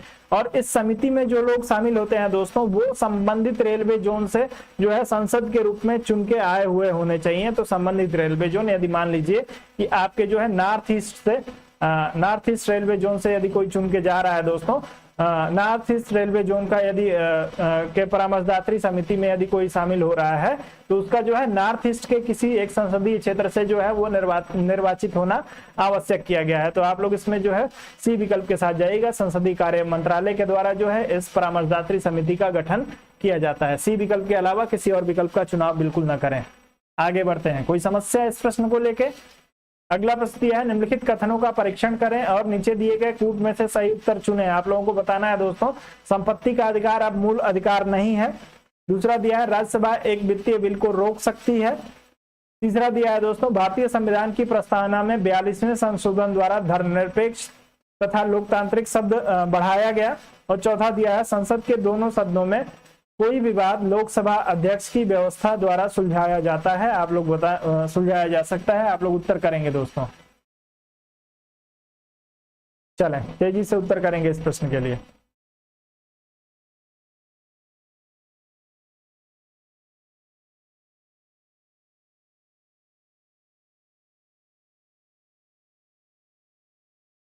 चलें,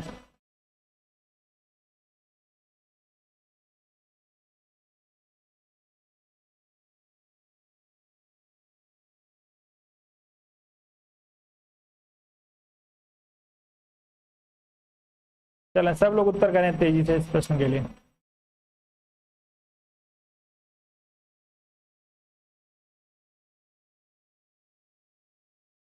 बी विकल्प के लिए उत्तर आ रहा है कुछ एक दोस्तों का जो है सी, एक और तीन बी विकल्प के लिए। मैक्सिमम लोग बी विकल्प की बात कर रहे हैं, कुछ एक दोस्त जो है वो अपना सी विकल्प की बात कर रहे हैं।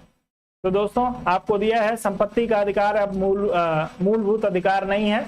बिल्कुल सही दिया है दोस्तों, संपत्ति का अधिकार अब आपके मूल अधिकार के में नहीं है। 44वें संविधान संशोधन के द्वारा जो है इसको निकाल के अब आपका जो है ये एक विधिक अधिकार है। आप लोग इसको ध्यान रखेंगे। तो पहला सही है।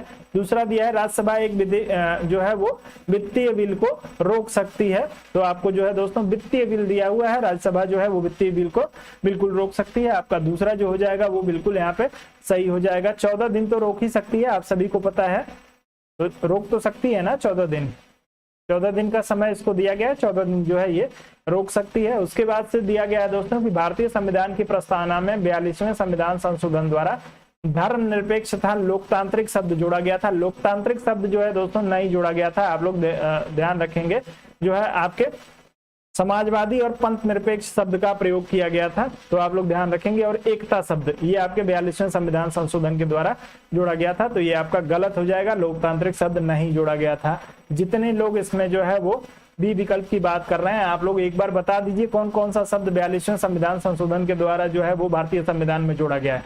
3 शब्द जोड़े गए हैं, कई बार मैंने बताया, सब लोग कमेंट करके तेजी से बताएंगे दोस्तों।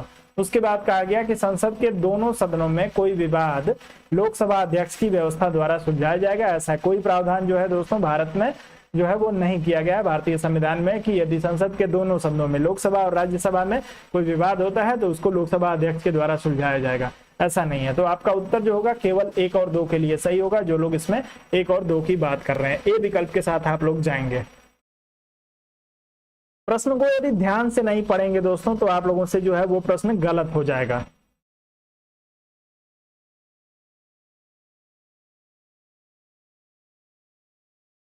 चलें,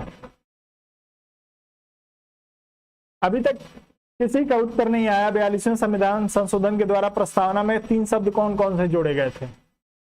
इतने जो है शिथिल आप लोग ना हो जाइए अब जाके। चलिए अगले प्रश्न पे चलते हैं आगे। ये हो गया जी, बिल्कुल हो गया। अगला प्रश्न दिया है दोस्तों, संसद की स्थायी समितियों के सदस्यों को लोकसभा तथा राज्यसभा के किस अनुपात में लिया जाता है? स्थायी समितियों में बताना है दोस्तों आपको। स्थायी समिति दिया हुआ है, दो तरह की समितियां होती हैं।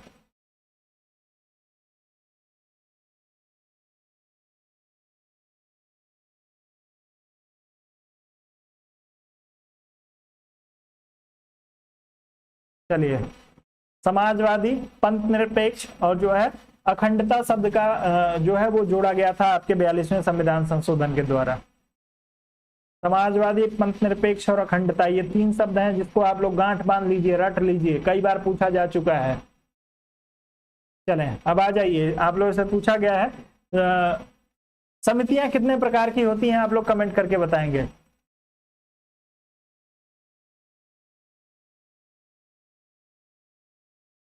सरोज जी, धर्म की बात कहाँ की गई है? धर्म ना लिखिए आप। समाजवादी, पंथ निरपेक्ष और अखंडता, ये तीन शब्द जोड़े गए थे। चलिए आ जाइए, समितियां कितने प्रकार की होती हैं आप लोग उत्तर करेंगे। इसमें आपसे पूछा है संसद की स्थायी समिति के सदस्यों को लोकसभा तथा राज्यसभा के किस अनुपात में लिया जाता है? सभी लोग उत्तर करेंगे।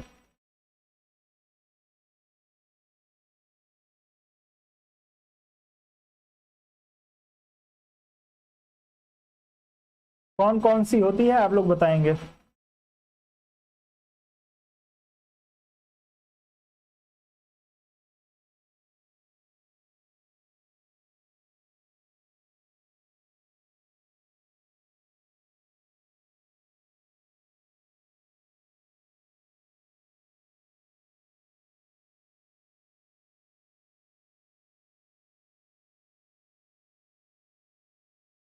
कुछ भी बना देते हैं आप लोग। चलिए, इस प्रश्न में जो है 2 और 1 के अनुपात में, आप सभी को पता है 2 और 1 के अनुपात में जो है वो अस्थायी समिति के सदस्यों का जो है वो आपके जो होता है अनुपात होता है। यदि मान लीजिए कि आप लोगों के जो है किसी समिति में 3 सदस्य हैं, तो उस 3 में से जो है 2 आपके लोकसभा से होंगे, 2 लोकसभा से और 1 आपके राज्यसभा से। ऐसा आप लोग देखेंगे जितनी अस्थायी समितियां हैं सब में लगभग एक आध को, अपवाद को छोड़ के आप लोगों को लगभग सब में जो होगा मिल जाएगा। तो आप लोग जो है इस प्रश्न में क्रमशः 2 और 1 के अनुपात का चुनाव करिएगा, आपका उत्तर जो होगा सही हो जाएगा। अब आप लोगों ने, मैंने आपसे पूछा था कि समितियां कितने प्रकार की होती हैं, तो समितियां सिर्फ 2 प्रकार की होती हैं दोस्तों। आप लोग जो है इसको ध्यान रखिएगा।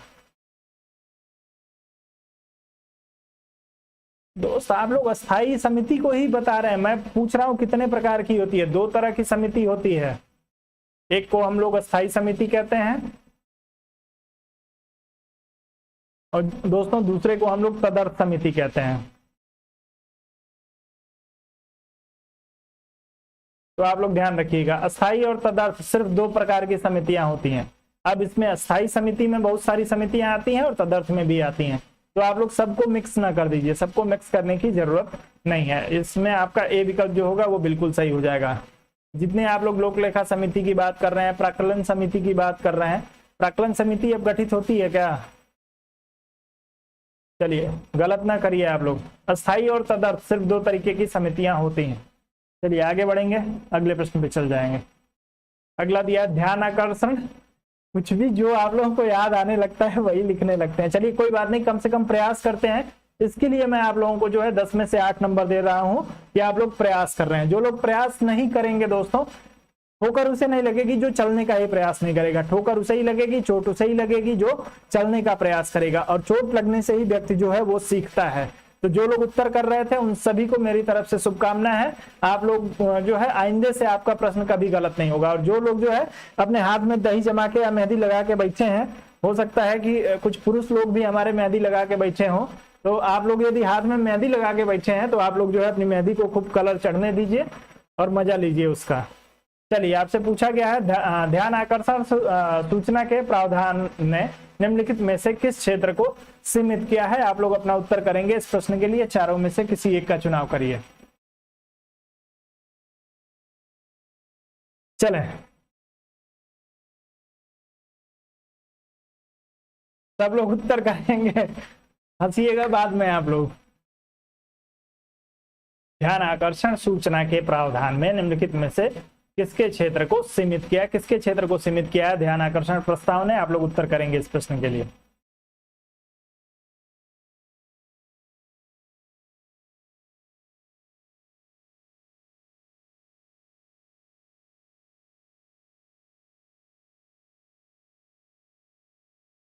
चलें, तो जो लोग दोस्तों इसमें सी विकल्प का चुनाव करेंगे स्थगन प्रस्ताव, उन सभी का उत्तर जो होगा वो जो होगा यहाँ पे बिल्कुल सही हो जाएगा। स्थगन प्रस्ताव जो है दोस्तों किसी लोक महत्व के विशेष विषय को उठाने के लिए जो संसद में जो प्रक्रिया चल रही होती है उसको स्थगित करके और उस विषय पे जो है वो चर्चा करने के लिए स्थगन प्रस्ताव लाया जाता था। लेकिन जो है दोस्तों ध्यान आकर्षण प्रस्ताव ये जो देन है आपके भारत की देन है, भारत ने ही इसको जन्म दिया है ध्यान आकर्षण प्रस्ताव को। और इसमें जो है दोस्तों दो तरीके के प्रश्न पूछे जाते हैं, आप सभी को जो है प्रश्न पूछा जाता है और प्रश्न के साथ पूरक प्रश्न भी पूछा जाता है, तो दोनों है इसमें पूछ लिए जाते हैं।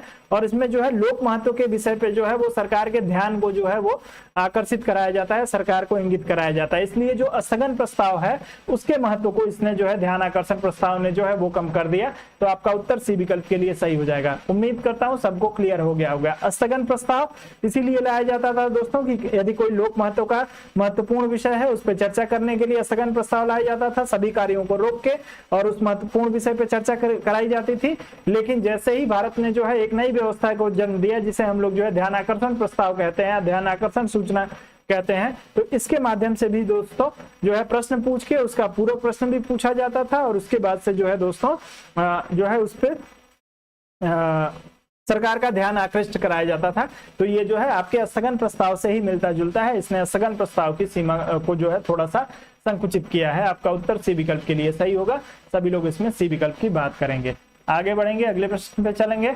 अगला प्रश्न आपको दिया है दोस्तों, तारांकित प्रश्नों के विषय में सही क्या है? आप लोग बताएंगे सभी लोग तारांकित प्रश्नों के विषय में सही क्या है। आपको दिया है उत्तर मौखिक दिए जाते हैं, उत्तर लिखित दिए जाते हैं, पूरक प्रश्न पूछे जाते हैं, पूरक प्रश्न नहीं पूछे जाते हैं, उत्तर पर बहस की जाती है और आपको दिया है दोस्तों उत्तर पर स्पीकर का नियंत्रण रहता है। आप लोग चारों में से किसी एक का चुनाव करिए, तेजी से उत्तर करिएगा कौन सा विकल्प जो है आपका बिल्कुल सही हो जाएगा। दोस्तों जब भी मैंने इस चीज को मैंने नोटिस किया है कि यदि मैं आप लोगों के फेवरेबल प्रश्नों को लेके आता हूं जिसको आप लोग जो है बड़ी आसानी से कर लेते हैं तो आप लोगों की संख्या काफी अच्छी रहती है। लेकिन थोड़ा सा स्टैंडर्ड जब ऊपर बढ़ता है तो आप लोगों की संख्या जो है वो प्रभावित हो जाती है। जो लोग दोस्तों दो चार प्रश्न देख के और उनको लग रहा है कि क्या करा रहे हैं, मैं आपको गारंटी दे रहा हूं दोस्तों आज के सेशन का आप लोग जो है डेट नोट कर लीजिएगा। आज के सेशन का सभी लोग अपना डेट नोट कर लीजिए और जिस दिन पेपर होगा उस दिन पेपर उठा के देखिएगा। यदि आज के सेशन से आपको एक दो प्रश्न नहीं मिले तो फिर आप लोग जो कहेंगे वो मैं आप लोगों के लिए करने के लिए तैयार रहूंगा। आज का इतना महत्वपूर्ण सेशन है दोस्तों, सबसे महत्वपूर्ण टॉपिक जो है वो आपका मैंने उठाया हुआ है जहां से बहुत सारे प्रश्न जो है वो हर बार पूछे जाते रहे हैं। आप लोग प्रीवियस ईयर का पेपर उठा के आप लोग देख लीजिए। आज और कल का जो दो सेशन है, कल का सेशन चूंकि पूरा नहीं हो पाया था तो दोनों सेशन को आप लोग मिला लीजिए और उसके बाद डेट नोट कर लीजिए कि आज के सेशन को जो है वो पेपर चेक करने पेपर दे के आने के बाद से देखना है। चलिए जी, थोड़ा सा जो है मौसम की गड़बड़ी की वजह से जो है आप लोगों को नेट की समस्या हो सकती है। चलें, तो आप लोग इस प्रश्न के लिए उत्तर करेंगे दोस्तों। तारांकित प्रश्नों के बारे में आप लोगों से जो है वो प्रश्न पूछा जा रहा है। चलिए, नेट प्रॉब्लम की वजह से है, हो सकता है ऐसी भी समस्या हो सकती है कि कुछ लोगों को इंटरनेट की समस्या हो रही है। बैठे बैठे मेरा ही पैर जो है वो, चलिए कोई बात नहीं। तो दोस्तों जो आपके तारांकित प्रश्न होते हैं वो जो है आपका उत्तर जो है इसमें तारांकित प्रश्नों में आपके जो है मौखिक उत्तर दिए जाते हैं। आप लोग ध्यान रखिएगा, तारांकित प्रश्नों पे जो है वो लिखित उत्तर नहीं दिया जाता है, तारांकित प्रश्नों पे जो है वो मौखिक उत्तर दिया जाता है। और साथ में जो है दोस्तों इस पे कभी भी जो है वो पूरक प्रश्न नहीं पूछा जा सकता है। तो आप लोग ध्यान रखेंगे, तारांकित प्रश्नों पे जो है वो पूरक प्रश्न नहीं पूछे जाते हैं, सिर्फ जो है इस पे एक बार मौखिक उत्तर दिया जाता है। उसके लिए जो है सदन को सुबह 10 बजे जो है वो सूचित करना पड़ता है कि आज हमारा एक प्रश्न है और उसको जो है वो संबंधित मंत्री से पूछा जाएगा। मंत्री है या उस विभाग का जो मुखिया है वो उस प्रश्न पे जो है मौखिक रूप से उत्तर देगा और उसके लिए जो है वो पूरक प्रश्न नहीं पूछ सकते हैं। चलिए और ऐसे जो है दोस्तों तारांकित प्रश्नों में आप लोग ध्यान रखिएगा केवल 20 प्रश्न पूछे जा सकते हैं, 20 से अधिक प्रश्न नहीं पूछे जा सकते हैं। तो आप लोगों से यदि पूछ लिया जाए कि तारांकित प्रश्नों में अधिकतम कितने प्रश्न पूछे जाते हैं, तो 20 से अधिक तारांकित प्रश्नों को नहीं पूछा जा सकता है, मात्र 20। और लोकसभा में 20 आपके हो जाएंगे और राज्यसभा में 7 हो जाएगा। आप लोग ध्यान रखिएगा आपकी राज्यसभा में केवल 7 प्रश्न पूछे जा सकते हैं। चलिए, तो आप लोग इस प्रश्न में जो है बी विकल्प के साथ जाएंगे, एक और।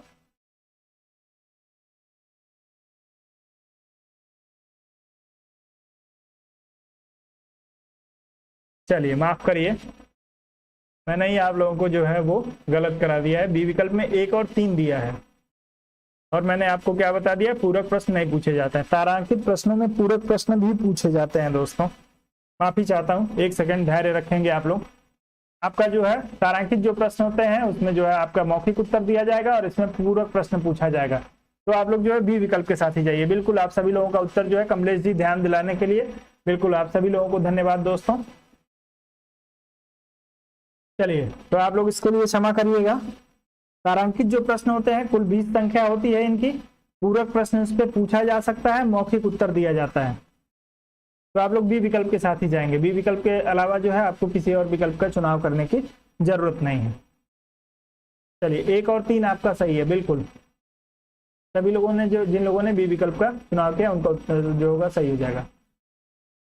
चलिए, तो आप लोग जो बी विकल्प के साथ आप लोग मैच कर लीजिए। मुझसे जो है असावधानी हुई है, मैंने ध्यान नहीं दिया दोस्तों। पहले उत्तर नहीं देखता हूँ, पहले दिमाग में जो आने लगता है वो बोलने लगता हूँ और उसमें जो है वो क्रम में यदि कुछ थोड़ा सा मिसप्लेस हो गया तो वहां पे जो है वो गलती होने की संभावना रहती है। तो आप लोग जो है वहां पे करेक्ट कर दिया करिए यदि कभी जो है वो कुछ गलत हो जाए तो। चलिए, क्षमा चाहता हूँ आप सभी से। ध्यान रखेंगे अपने दिमाग से। पिछला डेटा आप लोग जो है जो इस प्रश्न का डेटा है उसको फॉर्मेट करिए और नया डेटा आप लोग कलेक्ट करेंगे। जो आपके तारांकित प्रश्न होते हैं उनमें जो है वो मौखिक उत्तर दिए जाते हैं, पूरक प्रश्न भी उसमें पूछा जा सकता है। दोनों कार्य इसमें किए जा सकते हैं। लोकसभा में जो है दोस्तों ऐसे प्रश्नों की संख्या 20 हो सकती है और आपके राज्यसभा में ऐसे प्रश्नों की संख्या जो है वो 7 हो सकती है। तो आप लोग ध्यान रखेंगे। चलिए, बिल्कुल ह्यूमन एरर है, कोई बात नहीं है, होता है, बिल्कुल ह्यूमन एरर ही है, लेकिन दोस्तों ऐसी गलती होनी नहीं चाहिए। जिसके भरोसे यहाँ पे आप लोग बैठे हैं वही यदि गलती करेगा, यदि मैं गलती करूंगा तो वो काफी भारी पड़ सकता है। चलिए, कोई बात नहीं है, आ जाते हैं। भारतीय संसद में स्थगन प्रस्ताव लाने का उद्देश्य है, आप लोगों को बताना है दोस्तों। स्थगन प्रस्ताव लाने का उद्देश्य क्या होता है आप लोग बताएंगे। दिया सार्वजनिक महत्व के निश्चित आवश्यक मुद्दे पर बहस करने हेतु, विपक्षी सदस्यों के मंत्रियों से सूचना प्राप्त करने हेतु, किसी अनुदान की मांग में एक निश्चित मात्रा में कटौती करने हेतु, और चौथा दिया है दोस्तों कुछ सदस्यों के हिंसक अथवा अनुचित व्यवहार पर रोक लगाने के लिए कार्यवाही स्थगित करने हेतु। चारों में से एक विकल्प का चुनाव करिए और तेजी से उत्तर करने का प्रयास करिए सभी लोग। दोस्तों, आप सभी से एक बार फिर से मेरा विनम्र निवेदन है कि यदि आपने अभी तक वीडियो को लाइक नहीं किया है तो वीडियो को आप लोग लाइक कर दीजिए दोस्तों। वीडियो को लाइक करने से आपका कोई नुकसान नहीं होगा, मेरा थोड़ा सा उत्साह जो है वो बढ़ता है। वैसे ही आज जो है जब आप लोगों की संख्या जब किसी कारण से प्रभावित होती है तो बार बार मेरा ध्यान उधर जाता है आप लोगों पे। चलिए, आप सभी लोग उत्तर करेंगे। इस प्रश्न के लिए उत्तर करिए दोस्तों।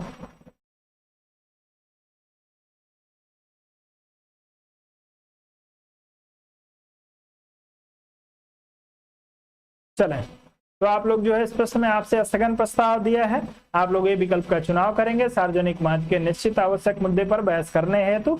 लेकिन मैंने आप लोगों को अभी पीछे एक प्रश्न कराया जिसमें मैंने आप लोगों को ध्यान दिलाया था कि स्थगन प्रस्ताव के जो है वो महत्व को कम किया है किसने, ध्यान आकर्षण प्रस्ताव ने। ध्यान आकर्षण प्रस्ताव में भी जो है दोस्तों आपके महत्वपूर्ण मुद्दे को उठाने के लिए जो है वो क्या किया जाता है, प्रश्न पूछा जाता है और उसका पूरक प्रश्न भी पूछा जाता है और सरकार के ध्यान को आकृष्ट कराया जाता है।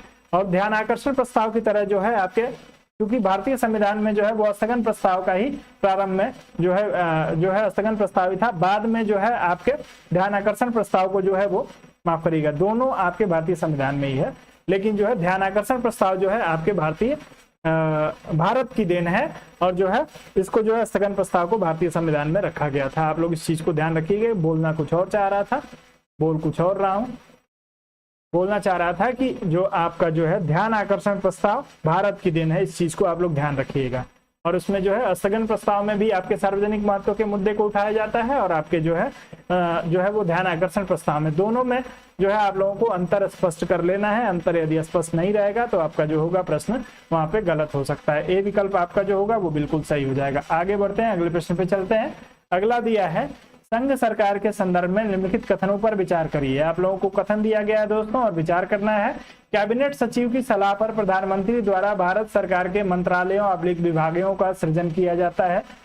दूसरा दिया है दोस्तों हर एक मंत्रालय को प्रधानमंत्री की सलाह पर भारत के राष्ट्रपति के द्वारा किसी मंत्री को प्रदान किया जाता है। आप लोग बताएंगे इसमें से कौन सा उत्तर जो होगा वो बिल्कुल सही हो जाएगा। जी, भारत की देन जो है, 0 आवर भी भारत की देन है, बिल्कुल कमलेश जी ने बात किया है।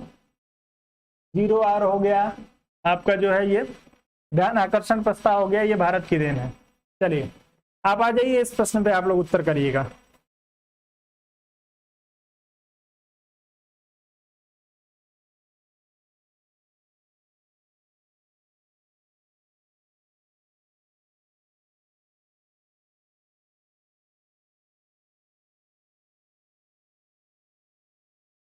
चलें सब लोग उत्तर करें दोस्तों इस प्रश्न के लिए, इतना ज्यादा सोचने की जरूरत नहीं है। चलें तो दोस्तों इसमें आपके पहले विकल्प में दिया है कैबिनेट सचिव की सलाह पर प्रधानमंत्री भारत सरकार के मंत्रालयों अथवा विभागों का सृजन करता है, बिल्कुल गलत दिया है दोस्तों। जो है आपके प्रधानमंत्री की सलाह पे जो है राष्ट्रपति के द्वारा मंत्रालय और विभागों का सृजन किया जाता है, कैबिनेट सचिव की सलाह पर नहीं।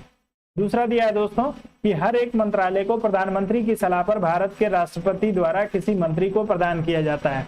तो आपका दूसरा जो है बिल्कुल दिया गया है, प्रधानमंत्री जो है जिसको कहेगा उसको राष्ट्रपति जो होता है वो उस मंत्रालय के लिए जो है वो एलोकेट कर देता है। आपका उत्तर जो होगा वो सिर्फ बी विकल्प के लिए सही होगा, केवल 2 आपका सही है। पहला जो है कैबिनेट सचिव की सलाह नहीं दोस्तों, जो है आपके प्रधानमंत्री की सलाह पे जो है वो राष्ट्रपति के द्वारा मंत्रालय और मंत्रियों को जो है वो आवंटित किया जाता है। सब लोग आप लोग ध्यान दीजिएगा इसमें। आगे बढ़ते हैं, अगले प्रश्न पे चलते हैं। अगला दिया है कि भारतीय संसद का सचिवालय आप लोगों को क्या है, जो है संसदीय कार्य मंत्री के अधीन है, राष्ट्रपति के अधीन है, सरकार से स्वतंत्र है, सर्वोच्च न्यायालय के अधीन है। चारों में से एक विकल्प का चुनाव करिए, तेजी से उत्तर करिए। अब 15 सेकंड का समय दूंगा और तेजी से लेके चलूंगा आप लोगों को। चलें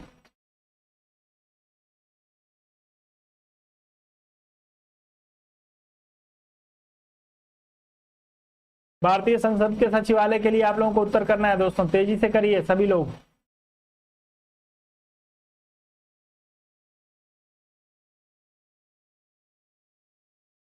चलिए तो दोस्तों आपके भारतीय संसद में जो है दोस्तों दो सदन होते हैं, आपका लोकसभा और राज्यसभा। लोकसभा का अपना जो होता है वो सचिवालय होता है, आप लोग ध्यान रखेंगे, इसका अपना सचिवालय और इनका अपना सचिवालय, दोनों का अलग अलग सचिवालय होता है और दोनों जो है दोस्तों सरकार से स्वतंत्र होकर कार्य करते हैं। आपका सी विकल्प इसमें सही होगा। ए विकल्प का चुनाव आप लोग बिल्कुल नहीं करेंगे, सी विकल्प का चुनाव करेंगे। सरकार से स्वतंत्र होकर सचिवालय कार्य करता है, सरकार से स्वतंत्र संस्था के रूप में। तो आप लोग ध्यान रखेंगे इस प्रश्न में सी विकल्प के साथ ही आप लोग जाइएगा। चलिए आगे बढ़ जाते हैं, अगले प्रश्न पे चलते हैं। सरकार से स्वतंत्र है, किसी के अधीन नहीं है सचिवालय। चलिए भारतीय संसद की संप्रभुता प्रतिबंधित है, आप लोगों को बताना है भारतीय संसद की संप्रभुता जो है वो प्रतिबंधित है। विकल्प दिया है आपको भारत के राष्ट्रपति की शक्तियों से, न्यायिक समीक्षा से, विपक्षी दल के नेता से या भारत के प्रधानमंत्री की शक्तियों से। चारों में से किसी एक विकल्प का चुनाव करिएगा, तेजी से उत्तर करने का प्रयास करिएगा। चलें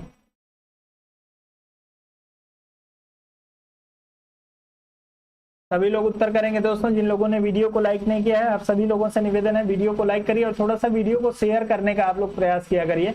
आप लोग वीडियो को सभी लोग थोड़ा थोड़ा शेयर किया करिए, एक दो बार यदि आप लोग शेयर करेंगे दोस्तों तो काफी सारे शेयर हो जाएंगे। सोशल मीडिया पे जो है किसी का भी शेयर दिखता नहीं है दोस्तों, आप लोग कभी करते नहीं है।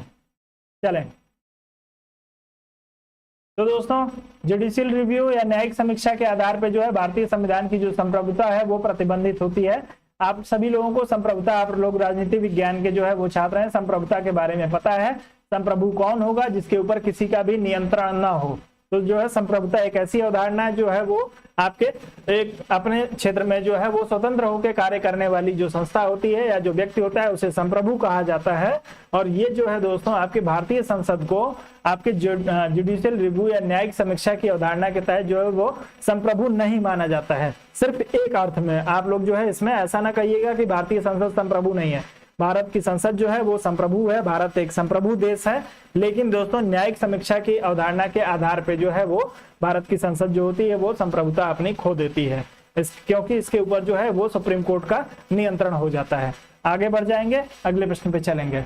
अगला प्रश्न आपको दिया है दोस्तों, वह कौन राष्ट्रवादी नेता था जो 1925 के केंद्रीय विधानसभा का अध्यक्ष या स्पीकर चुना गया था। 1925 में जो है दोस्तों अंग्रेजी काल में आप लोगों से पूछा जा रहा है कि केंद्रीय विधानसभा का अध्यक्ष जो है वो कौन चुना गया था। आपको मोतीलाल नेहरू, विट्ठल भाई पटेल, वल्लभ भाई पटेल और CR दास 4 विकल्प दिया है। चारों में से एक विकल्प का चुनाव करके उत्तर करिएगा। 10 सेकंड से ज्यादा का समय न लीजिएगा इस प्रश्न के लिए। चलो सब लोग उत्तर करेंगे दोस्तों इस प्रश्न के लिए।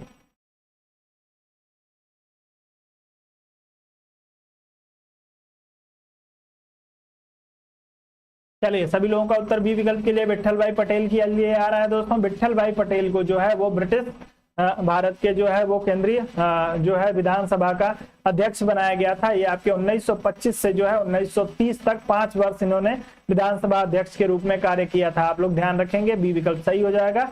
आगे बढ़ते हैं, अगले प्रश्न पे चलेंगे। अगला जो प्रश्न दिया है दोस्तों, आप लोगों को थोड़ा सा इसको मुझे फिर से एडजस्ट करना पड़ेगा, कोई बात नहीं है, मैं कर लूंगा। निम्न कथनों पर विचार करिए। आपको जो है कथन पे विचार करना है और उसके बाद से अपना जो है सत्य कथन का चुनाव करना है। आप लोग जो है ध्यान से पढ़िए और उत्तर करिए। पहला दिया है दोस्तों, लोक लेखा तथा सार्वजनिक उपक्रमों की समितियों से राज्यसभा के सदस्य भी संबंधित होते हैं, जबकि प्राक्कलन समिति के लिए केवल लोकसभा से लिए जाते हैं। दूसरा दिया है दोस्तों, संसदीय कार्य मंत्रालय कुल मिलाकर संसदीय कार्यों की मंत्रिमंडलीय समिति के निर्देशन में कार्य करती है। और तीसरा दिया है दोस्तों, विभिन्न मंत्रालयों में भारत सरकार द्वारा गठित समितियों, परिषदों एवं मंडलों एवं आयोगों के सदस्यों को संसदीय कार्य मंत्री नामित कर सकता है। आप लोग इसमें से किसी एक विकल्प का चुनाव करिए और तेजी से उत्तर करने का प्रयास करिए। इसमें कौन कौन सा जो है वो कथन सत्य दिया हुआ है, चारों कथन को ध्यान से आप लोग पढ़ के उत्तर करिएगा। चलें,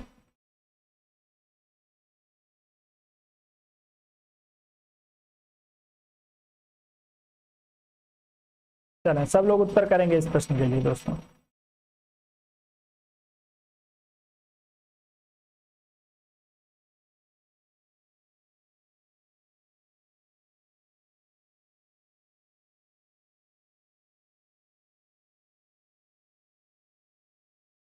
चलें, आप सभी लोगों का उत्तर आ रहा है दोस्तों इस प्रश्न में। तो पहला दिया है दोस्तों, लोकसभा तथा सार्वजनिक उपक्रम समितियों में राज्यसभा के सदस्य भी सम्मिलित होते हैं दोस्तों। बिल्कुल लोक लेखा दिया हुआ है, तो इसमें जो है राज्यसभा के सदस्य सम्मिलित होते हैं, आप सभी को पता है।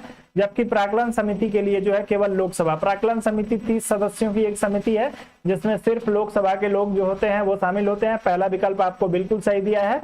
दूसरा दिया है दोस्तों, संसदीय कार्य मंत्रालय कुल मिलाकर संसदीय कार्यों की मंत्रिमंडलीय समिति के निर्देशन में कार्य करता है। बिल्कुल दोस्तों, संसदीय कार्य मंत्रालय जो है वो संसदीय आपके जो है वो मंत्रिमंडल की जो संसदीय मंत्रिमंडल समिति है उसके निर्देशन में ही कार्य करता है। बिल्कुल सही दिया हुआ है। और तीसरा दिया है दोस्तों आपका कि विभिन्न मंत्रालयों में भारत सरकार द्वारा गठित समितियों, परिषदों, मंडलों एवं आयोगों के सदस्यों को संसदीय कार्य मंत्री नामित करता है। बिल्कुल दोस्तों, आपका तीनों जो दिया हुआ है वो बिल्कुल सही दिया है। यदि आप डी विकल्प की बात कर रहे हैं तो आपका उत्तर जो होगा वो बिल्कुल सही हो जाएगा। इस प्रश्न में आप लोग डी विकल्प के साथ ही जाइएगा। लोक लेखा समिति में कितने सदस्य होते हैं कमेंट करके आप लोग बता दीजिए लोक लेखा समिति के लिए। चलिए कोई बात नहीं है, लोक लेखा समिति में जो है वो आपके 15 और 7 21 सदस्य होते हैं, ध्यान रखिएगा। आगे बढ़ते हैं, अगला प्रश्न दिया है दोस्तों, सार्वजनिक लेखा समिति अपनी आख्या प्रस्तुत करती है। किसको जो है सार्वजनिक लेखा समिति अपनी आख्या प्रस्तुत करती है? संसद को, राष्ट्रपति को, प्रधानमंत्री को या वित्त मंत्री को? चारों में से एक का चुनाव कर लीजिएगा। चलिए 15, 7, 22 जी बिल्कुल। मुझे जोड़ना पड़ जाता है दोस्तों, थोड़ा सा मैथ मेरा जो है वो कमजोर है। डेटा याद रखता हूं जोड़ना पड़ता है। 15×7 = 21 की 15×7 = 22, तो 15×7 = 22 ही होता है। बिल्कुल घबराइए मत आप लोग। चलिए, सार्वजनिक लेखा समिति अपनी आख्या प्रस्तुत करती है। किसको प्रस्तुत करती है सार्वजनिक लेखा समिति अपनी आख्या? सभी लोग उत्तर करेंगे इस प्रश्न के लिए दोस्तों।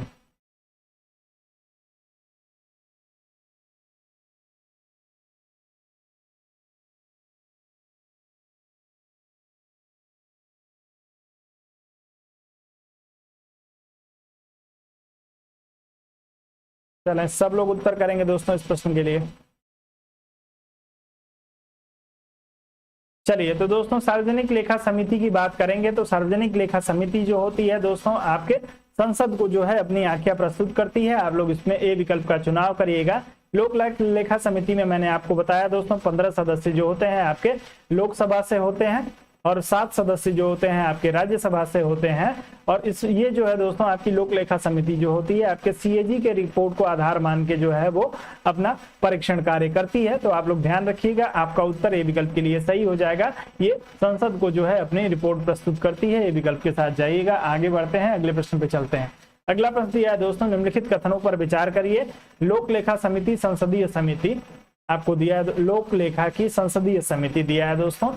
और पहला विकल्प दिया है लोकसभा के अधिकतम 25 सदस्यों से गठित होती है। दूसरा दिया है सरकार के विनियोग अथवा वित्तीय लेखाओं की जांच करती है। और तीसरा दिया है भारत के नियंत्रक महालेखा परीक्षक रिपोर्ट की जांच करती है। आप लोग अपना उत्तर जो है इसमें से तेजी से चुनने का प्रयास करिए, कौन कौन सा जो है वो आपका सही हो जाएगा और कौन सा गलत दिया हुआ है। चलें, तेजी से आप लोग करेंगे दोस्तों इस प्रश्न को। चलें,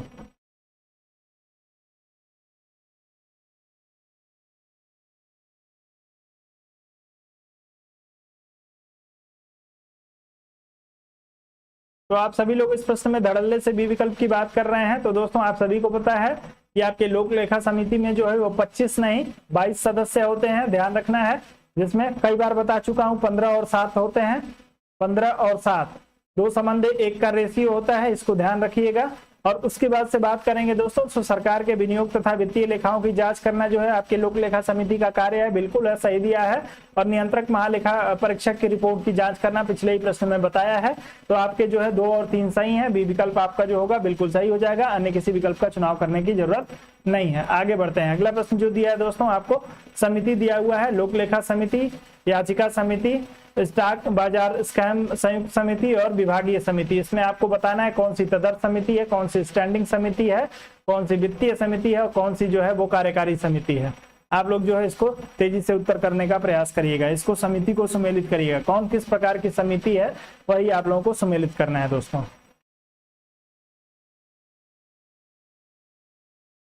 चलें,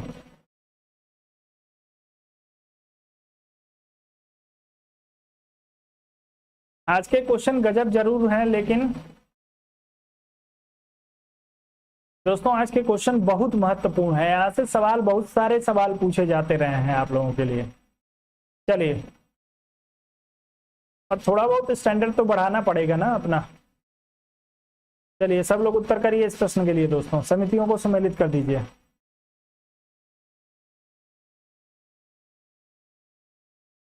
चलिए, तो लोक लेखा समिति आपको दिया है दोस्तों, स्थायी समिति होती है और ये एक वित्तीय समिति होती है। आप सभी को पता है। 1 और 1 जिन लोगों ने मिला लिया है उन सभी लोगों का उत्तर सी विकल्प के लिए आया होगा, क्योंकि सिर्फ एक ही विकल्प में जो है आपके सी विकल्प में 3 की बात की गई है। बिल्कुल दोस्तों, याचिका समिति जो होती है आपकी जो है एक अस्थायी समिति होती है और ये जो है आपकी कार्यकारी समिति होती है।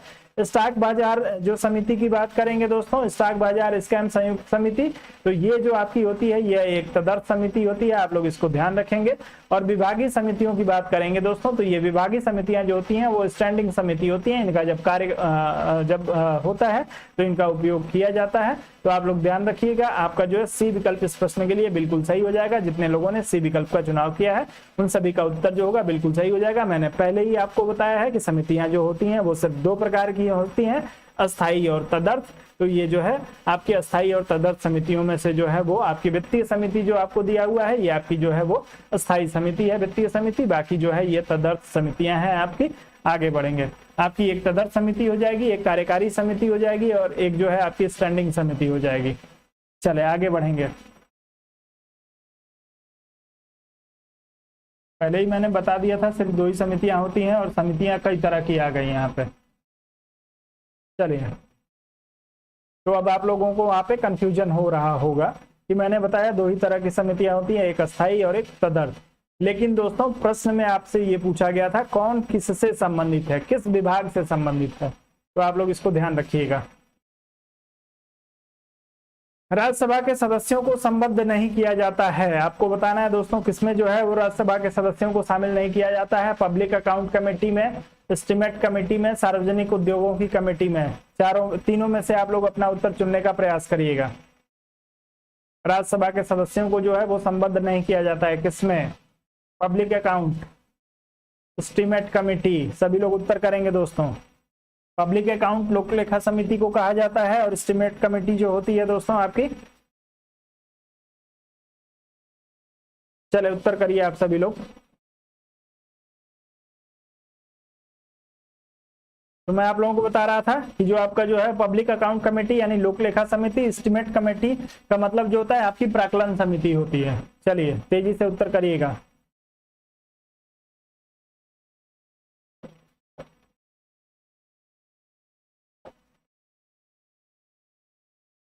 सी और डी विकल्प के लिए आप लोगों का उत्तर आ रहा है दोस्तों। तो दोस्तों इसमें दिया है राज्यसभा के सदस्यों को संबद्ध नहीं किया जाता है। तो जो है दोस्तों आपकी एस्टीमेट कमेटी जो होती है, आपके एस्टीमेट कमेटी में यानी प्राक्कलन समिति में, मैंने आप लोगों को बताया था प्राक्कलन समिति जो होती है दोस्तों, इसमें 30 सदस्य होते हैं और ये 30 के 30 जो होते हैं वो आपके कहाँ से होते हैं? लोकसभा से होते हैं। तो सिर्फ आपके एस्टीमेट कमेटी में जो है वो इनको शामिल नहीं किया जाता है। बाकी पब्लिक अकाउंट, लोक लेखा में मतलब मैंने आपको बताया था, और सार्वजनिक उद्यमों की कमेटी, इन दोनों में जो है वो लोकसभा और राज्यसभा दोनों के सदस्य शामिल होते हैं। सिर्फ एक आपको एस्टीमेट कमेटी या प्राक्कलन समिति जो है उसमें 30 सदस्य आपके लोकसभा से होते हैं। तो आप लोग इस प्रश्न में जो है केवल सी विकल्प के साथ जाएंगे, उत्तर आपका जो होगा बिल्कुल सही हो जाएगा। कमलेश जी आगे बढ़ते हैं, कोई बात नहीं है, सी विकल्प का चुनाव करिए। अगला दिया दोस्तों, निम्नलिखित में से कौन सी भारतीय संसद की वित्तीय समितियां हैं? आप लोगों को बताना है दोस्तों वित्तीय समितियां कौन सी हैं। सार्वजनिक लेखा समिति, प्राक्कलन समिति, सार्वजनिक उपक्रम समिति, चारों में से एक का चुनाव करिए, तेजी से उत्तर करिएगा। चलें, आपसे वित्तीय समिति पूछा गया है दोस्तों।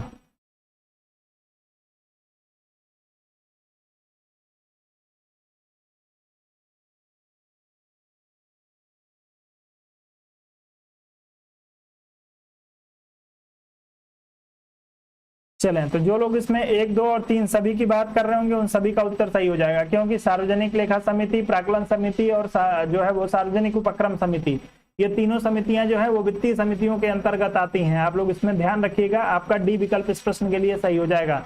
आगे बढ़ते हैं, अगले प्रश्न पे चलते हैं, थोड़ा तेजी से चलना पड़ेगा। आपको दिया है दोस्तों 2G स्पेक्ट्रम मुद्दे की जांच करने के लिए बनाई गई संयुक्त समिति जो है वो संसदीय समिति में शामिल हुए थे। कितने लोग जो है 2G स्पेक्ट्रम की समिति में शामिल हुए थे? आप लोग उत्तर करेंगे दोस्तों। आपको दिया है दोनों सदनों के प्रत्येक सदन दोनों सदनों के से प्रत्येक के 15 सदस्य, 20 सदस्य लोकसभा से, 10 सदस्य राज्यसभा से, 18 सदस्य लोकसभा से, 12 सदस्य जो है वो आपके राज्यसभा से, 16 सदस्य लोकसभा और 14 सदस्य राज्यसभा। आप लोग अपना उत्तर इस प्रश्न के लिए करिएगा। 2G स्पेक्ट्रम मामले में जिस समिति का गठन किया गया था, संसदीय समिति एक बनाई गई थी, उसमें दोस्तों लोकसभा से कितने सदस्य थे और राज्यसभा से कितने सदस्य थे, बस आपको इतना ही इसमें बताना है। तेजी से आप लोग बताने का प्रयास करिए। बाकी यदि आपने अभी तक वीडियो को लाइक नहीं किया है दोस्तों, तो आप लोग वीडियो को लाइक अवश्य कर दीजिए। वीडियो को लाइक करने से आपके अकाउंट बैलेंस से पैसा नहीं कटेगा, किसी के भी नहीं कटा है तो आपके भी अकाउंट बैलेंस से नहीं कटेगा, उससे सिर्फ मेरा उत्साह बढ़ता है। तो आप लोग मेरे उत्साहवर्धन के लिए जरूर वीडियो को लाइक कर दीजिए जिन लोगों ने लाइक नहीं किया है। चलिए चलें, सब लोग उत्तर करेंगे इस प्रश्न के लिए दोस्तों, 2G स्पेक्ट्रम के लिए। चलें, तो 2G स्पेक्ट्रम के लिए जो लोग बात करेंगे दोस्तों, 30 सदस्यों की एक कमेटी बनी थी, जिसमें जो है 20 सदस्य आपके लोकसभा से और 10 सदस्य राज्यसभा से जो है वो चुने गए थे। आपका बी विकल्प इस प्रश्न के लिए सही हो जाएगा, अन्य किसी विकल्प का न चुनाव करिएगा। 2G स्पेक्ट्रम मामले में जब 2G नेटवर्क का आवंटन हो रहा था तो उसमें जो है वो घोटाले की बात आई थी और उसके मामले की जांच के लिए जो है वो 30 सदस्यों की एक कमेटी बनी थी, जिसमें 20 लोकसभा और 30 राज्यसभा, माफ करिएगा 10 राज्यसभा से कुल 30 जो है वो सदस्य इसमें आपके थे। आगे बढ़ते हैं और अगले प्रश्न पे चलते हैं। अगला दिया है, भारतीय संसद किस रीति से प्रशासन पर नियंत्रण करती है। आपको बताना है दोस्तों, भारतीय संसद जो है वो किस रीति का प्रयोग करके प्रशासन पर नियंत्रण करती है। आपको दिया है संसदीय समितियों के माध्यम से, विभिन्न मंत्रालयों की परामर्शदात्री समितियों के माध्यम से, प्रशासकों और आवधिक प्रतिवेदन भिजवा कर कार्यपालिका को रिट जारी करने के लिए बाध्य करके। आप लोग जो है अपना उत्तर तेजी से करेंगे। इस प्रश्न के लिए सभी लोग उत्तर करेंगे।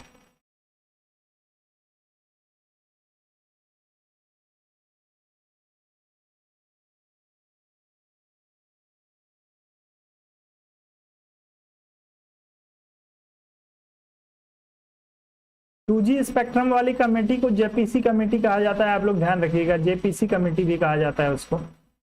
चलिए इस प्रश्न के लिए उत्तर करिए आप लोग दोस्तों। तो इस प्रश्न में जो लोग जो है ए विकल्प की बात करेंगे, भारतीय संसद जो है वो संसदीय समितियों के माध्यम से जो है वो प्रशासन पे नियंत्रण करती है। आप लोग ध्यान रखेंगे, ए विकल्प के साथ आपका उत्तर जो होगा बिल्कुल सही हो जाएगा। जो लोग इसमें ए विकल्प की बात करेंगे उन्हीं का उत्तर सही हो जाएगा। बी विकल्प का चुनाव ना करिएगा। संसदीय समितियां जो होती हैं वो पूरे प्रशासन को जो है वो नियंत्रित करती हैं। आगे बढ़ते हैं, अगले प्रश्न पे चलेंगे। अगला दिया है, किस वर्ष में खाद्य मिलावट निवारण अधिनियम प्रथम बार लागू हुआ था। भारत में खाद्य मिलावट निवारण अधिनियम जो है कब लागू हुआ है, आप लोग बताएंगे। 1951, 1954, 1956, 1964 और 56, चारों में से एक का चुनाव करिए। 15 सेकंड का समय लीजिएगा। खाद्य मिलावट निवारण अधिनियम पहली बार, सभी लोग उत्तर करेंगे दोस्तों।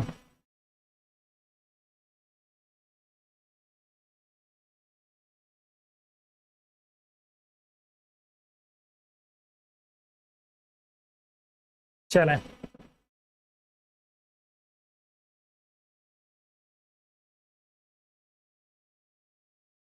खाद्य वस्तुओं में मिलावट की जांच करने वो मिलावट को जो है वो एक अपराध माना जाता है। आप सभी को पता है, होली दिवाली में आप लोग देखते हैं कि जो आपका जो है FCI डिपार्टमेंट है वो जगह जगह पे जो है वो छापा मारता है, नकली खोवा नकली मिठाई जो है वो पकड़ी जाती है। तो इसके लिए जो है खाद्य मिलावट निवारण अधिनियम 1954 में आया था। आप लोग बी विकल्प के साथ जाएंगे तो आपका उत्तर जो होगा वो बिल्कुल सही हो जाएगा। अगले प्रश्न पे चलेंगे।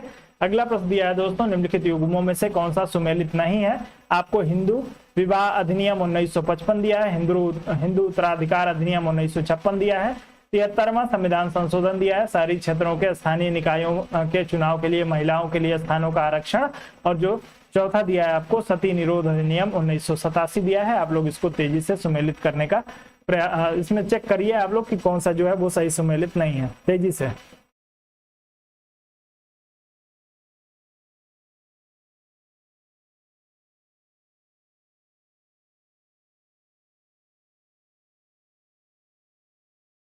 चलें, सब लोग उत्तर करेंगे इसमें कौन सा सही सुमेलित नहीं है। यदि सही सुमेलित नहीं है तो उसका सही क्या होगा।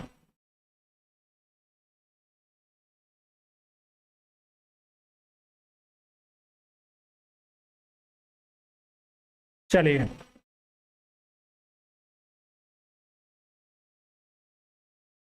तो आप लोग इस प्रश्न में जो है वो बी और डी विकल्प की बात कर रहे हैं। कुछ लोग बी विकल्प की बात कर रहे हैं, कुछ लोग डी विकल्प की बात कर रहे हैं।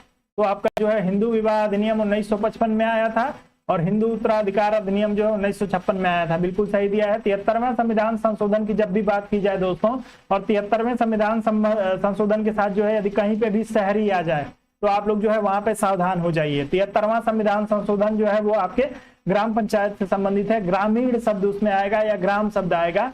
शहरी का जब भी सब जो आ जाए दोस्तों तो आप लोग जो है इसमें 74वां संविधान संशोधन जो है नगर पंचायत वगैरह जो है आपके 74वें संविधान संशोधन से, तो आपको जो है शहरी क्षेत्रों में स्थानीय निकायों के चुनाव में महिलाओं के लिए स्थानों का आरक्षण जो है वो 74वां संविधान संशोधन का विषय है, 73वां का विषय नहीं है। ये ग्रामीण क्षेत्र के लिए आप लोग जो है इसको ध्यान रखेंगे। बाकी सती निरोध अधिनियम 1987 बिल्कुल सही दिया है। तो इस प्रश्न में आप लोग जो है यदि सी विकल्प की बात करेंगे तो इसमें आपका जो होगा सी विकल्प जो होगा वो गलत दिया है। आप लोग इसको ध्यान रखिएगा। ये विषय जो है ये आपके 74वें संविधान संशोधन का है।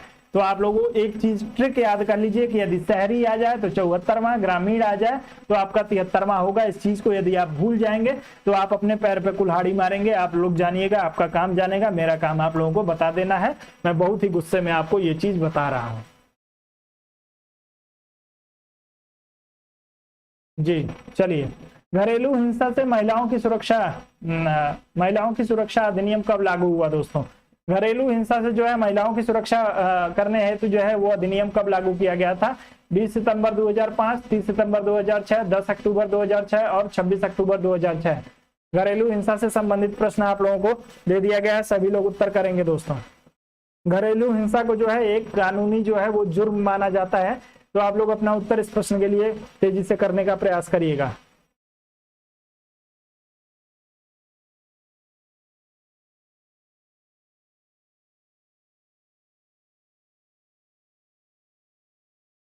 चलें, तो जो लोग जो है दोस्तों इसमें 26 अक्टूबर वर्ष 2006 की बात करेंगे, उन सभी का उत्तर जो होगा बिल्कुल सही हो जाएगा। घरेलू हिंसा से महिलाओं की सुरक्षा हेतु अधिनियम जो आया था वो आपके 26 अक्टूबर जो है 2006 में आया था। आप लोग इसको ध्यान रखिएगा, उत्तर आपका डी विकल्प के लिए सही होगा। ये सारे महत्वपूर्ण अधिनियम करा रहा हूं दोस्तों, आप लोग नोट डाउन करके रख लीजिएगा। आप जो है इसमें से यदि एक आध भी प्रश्न आ गया और आप तैयार नहीं रहेंगे तो गड़बड़ हो जाएगा। तो आप लोग नोट डाउन अधिनियमों को, कुछ जो महत्वपूर्ण अधिनियम है उनको आप लोग जरूर कर लिया करिए। चलिए, अगला प्रश्न आया है, लेकिन इसको जो है मुझे थोड़ा सा एडजस्ट करना पड़ेगा। एडजस्ट कर देता हूं, कोई बात नहीं है। चलिए, थोड़ा सा अभी और करना पड़ेगा। पहले प्रश्न को आप लोग पढ़ लीजिए। प्रश्न को पढ़ने के बाद से जो है उत्तर के लिए, नहीं तो बहुत ज्यादा छोटा हो जाएगा तो आप लोग कर नहीं पाएंगे। चलिए, आपको दिया है भारतीय विधान के प्रावधानों के अंतर्गत उपभोक्ताओं के अधिकारों, विशेषाधिकारों के संदर्भ में निम्नलिखित में से कौन सा कथन सही है? उपभोक्ता अधिकार के बारे में आप लोगों से कथन पूछा गया है दोस्तों। आप सभी लोग बताएंगे उपभोक्ता अधिकार के बारे में इसमें से कौन सा कथन जो है वो सही दिया हुआ है। तो आपको जो है इसको फिर से बड़ा कर देता हूं, आप लोग पढ़ेंगे दोस्तों इस प्रश्न को तेजी से। सारे विकल्प को पढ़िए और बताइए कौन कौन सा है इसमें से सही है। पहला दिया है उपभोक्ताओं को खाद्य की जांच करने के लिए नमूना लेने का अधिकार है। चलिए, ये है या नहीं है आप लोग बताएंगे। दूसरा दिया है उपभोक्ता यदि उपभोक्ता मंच से अपनी शिकायत दर्ज करता है तो उसके लिए कोई फीस नहीं देनी होगी, ये दूसरा दिया है। तीसरा दिया है उपभोक्ता की मृत्यु हो जाने पर उसका वैधानिक उत्तराधिकारी उसकी ओर से जो है उपभोक्ता मंच में शिकायत दर्ज कर सकता है। आप लोग बताएंगे इसमें से आपके चारों जो तीन जो स्टेटमेंट दिए हैं इसमें से कौन सा जो है वो सही है, कौन सा गलत है, उसके आधार पे आप लोग अपना उत्तर तेजी से करने का प्रयास करिएगा इस प्रश्न के लिए दोस्तों। चलिए, तेजी से उत्तर करिएगा, समय बहुत कम है आपके पास।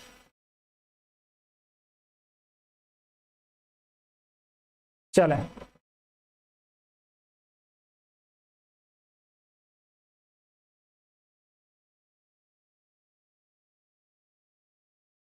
चलिए, सी और बी विकल्प के लिए आप लोग बात कर रहे हैं।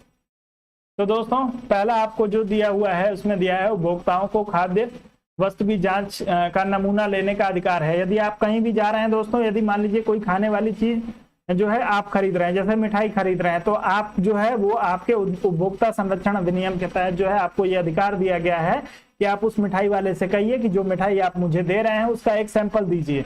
तो वो सैंपल लेने का अधिकार आपको है, बिल्कुल यहाँ पे सही दिया हुआ है।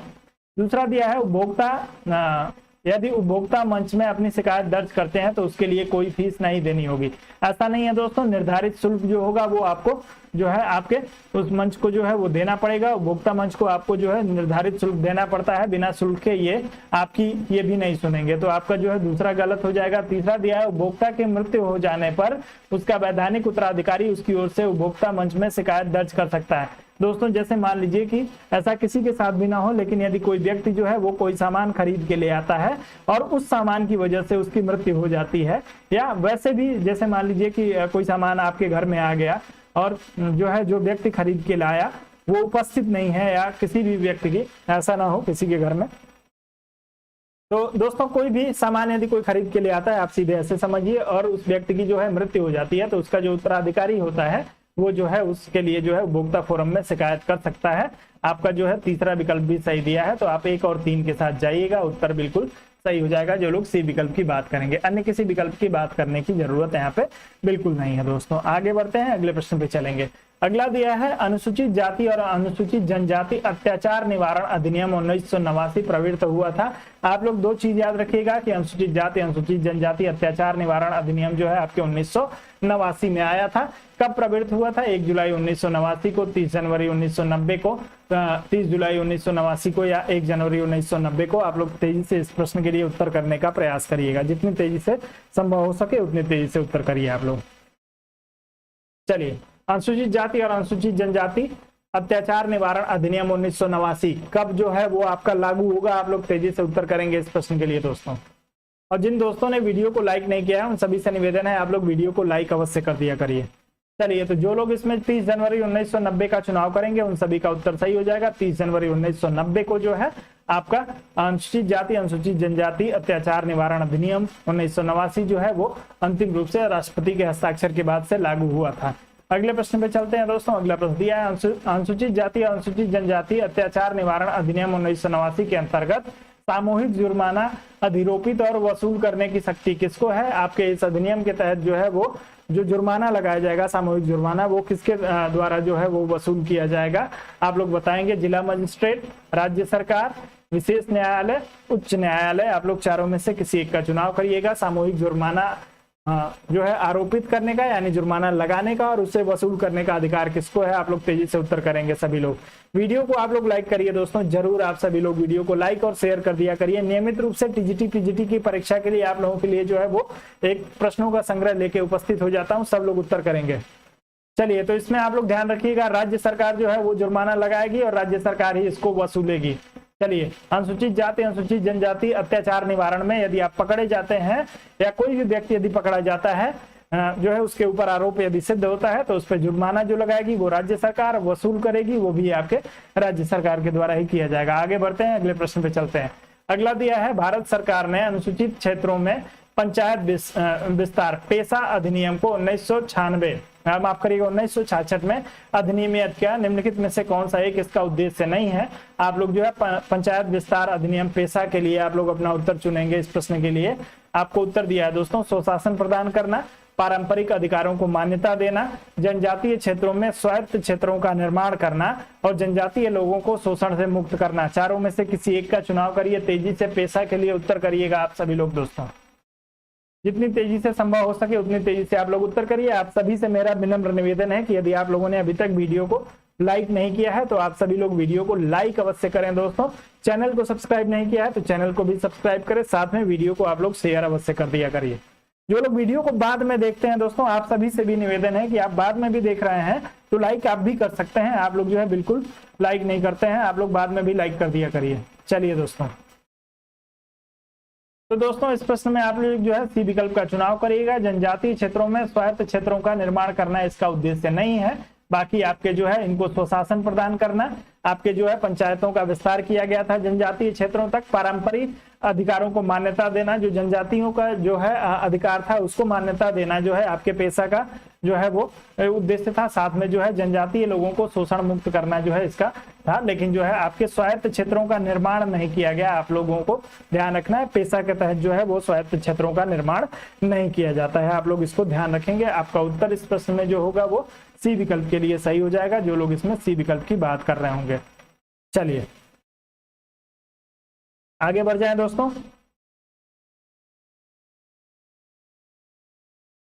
अगला प्रश्न दिया है, संसद में सूचना अधिकार अधिनियम को भारत के राष्ट्रपति की स्वीकृति प्राप्त हुई थी। सूचना अधिकार अधिनियम को राष्ट्रपति की स्वीकृति कब प्राप्त हुई थी? आप लोग बताइएगा। 15 मई 2005, 5 जून 2005, 15 जून 2005 और 12 अक्टूबर 2005। तेजी से उत्तर करिएगा। अब वर्ष लगातार पूछा जाता रहा है, हर बार आपसे सिर्फ वर्ष ही नहीं पूछा जाएगा कि सूचना का अधिकार कब आया, आपसे डेट भी पूछा जा सकता है। तो आप लोग उत्तर करेंगे इस प्रश्न के लिए दोस्तों। किसके साथ जो है राष्ट्रपति कौन था जिसने जो है वो सूचना के अधिकार को अनुमति दी थी? आप लोग उत्तर करेंगे। किस राष्ट्रपति के काल में जो है वो इसको दिया गया था? आप लोग उत्तर करेंगे। अर्थात किस राष्ट्रपति ने इस पे हस्ताक्षर किया अंतिम रूप से?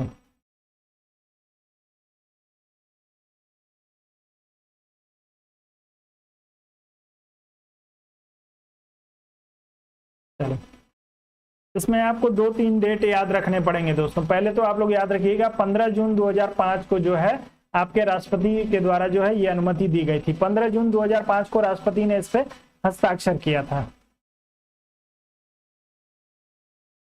लेकिन जो है दोस्तों हस्ताक्षर करने के बाद तुरंत ये लागू नहीं हुआ। इसके लागू होने में दोस्तों, लागू होने में 120 दिन का समय और लगा था। 120 दिन का समय लगा था और ये आपका जो लागू हुआ था दोस्तों आपके 12-13 अक्टूबर 2005 को जो है ये आपके जाके लागू हो पाया था। तो आप लोग इसको ध्यान रखेंगे। राष्ट्रपति जो है 2005 में सूचना का अधिकार अधिनियम आएगा। जी बिल्कुल। तो बाकी जो इसके राष्ट्रपति मैंने आपसे पूछा था तो डॉक्टर एपीजे अब्दुल कलाम जो है, एपीजे अब्दुल कलाम आपके जो है इसके इस समय जो है वो राष्ट्रपति थे। इन्होंने 15 जून 2005 को इस पे हस्ताक्षर किया। 120 दिन के बाद से जो है आपके 12-13 अक्टूबर 2005 को जो है 12-13 अक्टूबर मध्य रात्रि से जो है इसको जो है वो लागू किया गया पूरे भारत पे। तो आप लोग ध्यान रखेंगे, आपका डी विकल्प सी विकल्प जो होगा इस प्रश्न के लिए सही हो जाएगा। अब्दुल कलाम जी जो है वो भारत के मिसाइल मैन जो है उस समय राष्ट्रपति थे। आगे बढ़ते हैं, अगले प्रश्न पे चलेंगे। अगला भी प्रश्न जो है दोस्तों आपके सूचना के अधिकार अधिनियम से ही संबंधित है। आप लोग उत्तर करेंगे इस प्रश्न के लिए। सूचना का अधिकार अधिनियम 2005 के बारे में निम्नलिखित कथनों पर विचार कीजिए तथा उसे चुनिए जो प्रावधानित नहीं है अथवा विशिष्ट से विमुक्त है। आप लोगों को सीधे बताना है इसमें से कौन सा जो है वो गलत है। आप लोग चारों में से किसी एक विकल्प का चुनाव करिएगा। आपको दिया है जम्मू कश्मीर राज्य में लागू नहीं है। दूसरा दिया है आवेदक जो सूचना हेतु अनुरोध करता है उसे सूचना मांगे जाने के कारण देना होगा। तीसरा दिया है दोस्तों मुख्य सूचना आयुक्त का हटाया जाना, मुख्य सूचना आयुक्त का हटाया। जी बिल्कुल।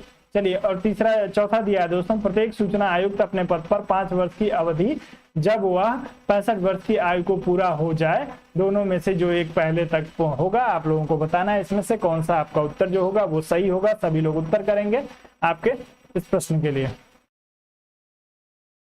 कौन सा सही नहीं है उसी के आधार पे आप लोगों को उत्तर करना है दोस्तों।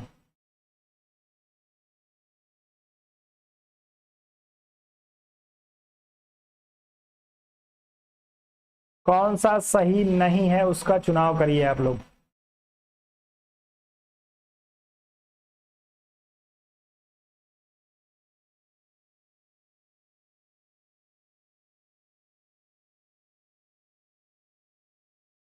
चलें, तो दोस्तों जब ये प्रश्न पूछा गया था उस समय जो है ये आपके जम्मू कश्मीर में लागू नहीं था, लेकिन अब जो है आपके जम्मू कश्मीर में भी ये जो होगा वो लागू हो जाएगा। तो आपको जो है इसको ध्यान रखना है।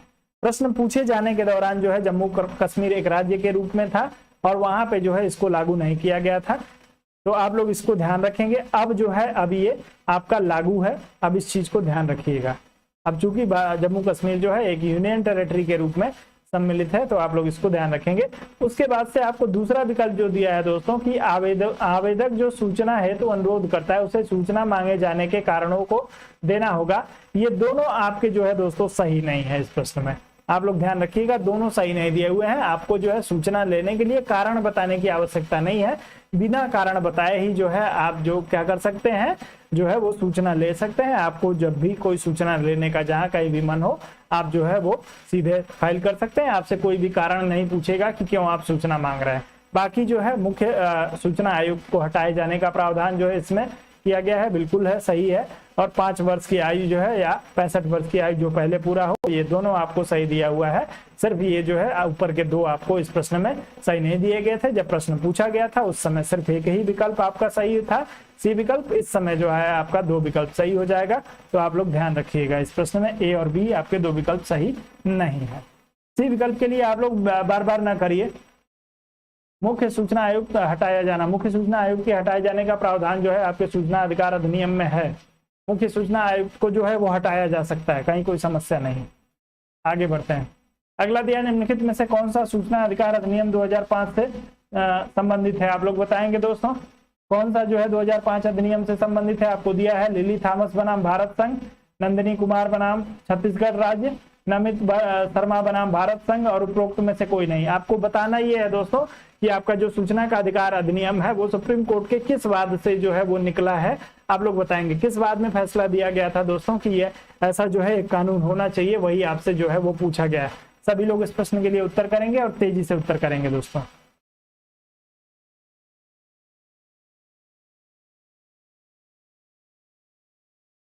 चलिए, किस वाद में सूचना के अधिकार का जन्म हुआ था, सब लोग उत्तर करेंगे दोस्तों।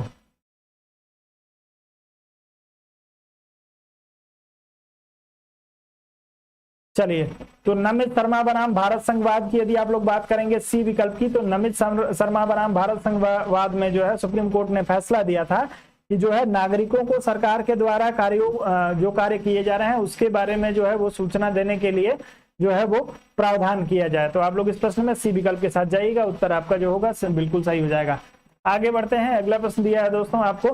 चलिए, एक दो प्रश्न और बचा है, अब उसके बाद प्रश्न नहीं बचा है। सेशन जो है लंबा जरूर हो गया है आज, चूंकि कल का सेशन जो है वो थोड़ा डिस्टर्ब हो गया था, उसकी वजह से कल और आज के दोनों जो है वो सेशन दोनों प्रश्न जो है आपको इसमें से आज देखने को मिल रहे हैं। प्रश्न को पहले पढ़ लीजिए, उसके बाद उत्तर जो है आप लोग पढ़िएगा। दिया है दोस्तों प्रश्न की राष्ट्रीय हरित न्यायाधिकरण ग्रीन ट्रिब्यूनल आपसे पूछा जा रहा है अधिनियम 2010 भारतीय संविधान के निम्नलिखित में से कौन से प्रावधान अनुरूप अधिनियमित हुआ था। आप लोग बताएंगे दोस्तों, जो आपका जो है हरित न्यायाधिकरण अधिनियम 2010 में जो पारित हुआ है इसमें से कौन सा प्रावधान है। आप लोग जो है तेजी से अपना तीन आपको स्टेटमेंट दिए गए हैं, तीनों स्टेटमेंट पढ़ लीजिए और उत्तर करिए। पहला दिया है दोस्तों स्वस्थ पर्यावरण के अधिकार के अनुरूप जो अनुच्छेद 21 के अंतर्गत जीवन के अधिकार का अंग माना जाता है। ग्रीन ट्रिब्यूनल की स्थापना क्यों की गई थी, यही आप लोगों को बताना है। और अनुच्छेद 275 के अंतर्गत अनुसूचित जातियों के कल्याण हेतु अनुसूचित क्षेत्रों में प्रशासन का स्तर बढ़ाने के लिए प्रावधानित अनुदान के अनुरूप।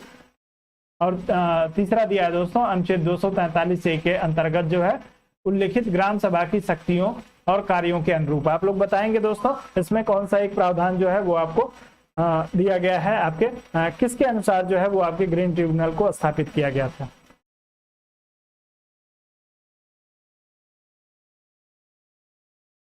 चलें, सब लोग उत्तर करेंगे दोस्तों, इस प्रश्न के लिए तेजी से उत्तर करिए।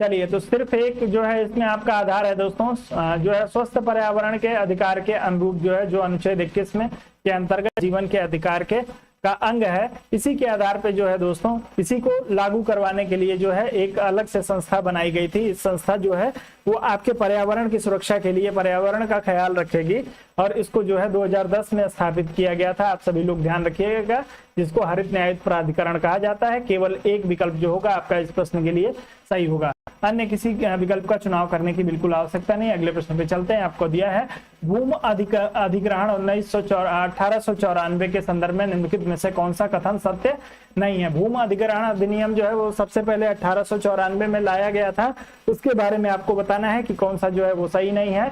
इसको ब्रिटिश शासकों ने बनाया था। दूसरा दिया है दोस्तों इसका उद्देश्य भारत में भूमि सुधार प्रक्रिया को बढ़ावा देना था। तीसरा दिया हुआ यह भारत की संसद के एक अन्य अधिनियम द्वारा स्थापित किया जा चुका है और इसका जो है क्रियान्वयन विवादित हो गया है। आप लोग अपना उत्तर जो है तेजी से करने का प्रयास करेंगे। चलिए, तेजी से उत्तर करिएगा।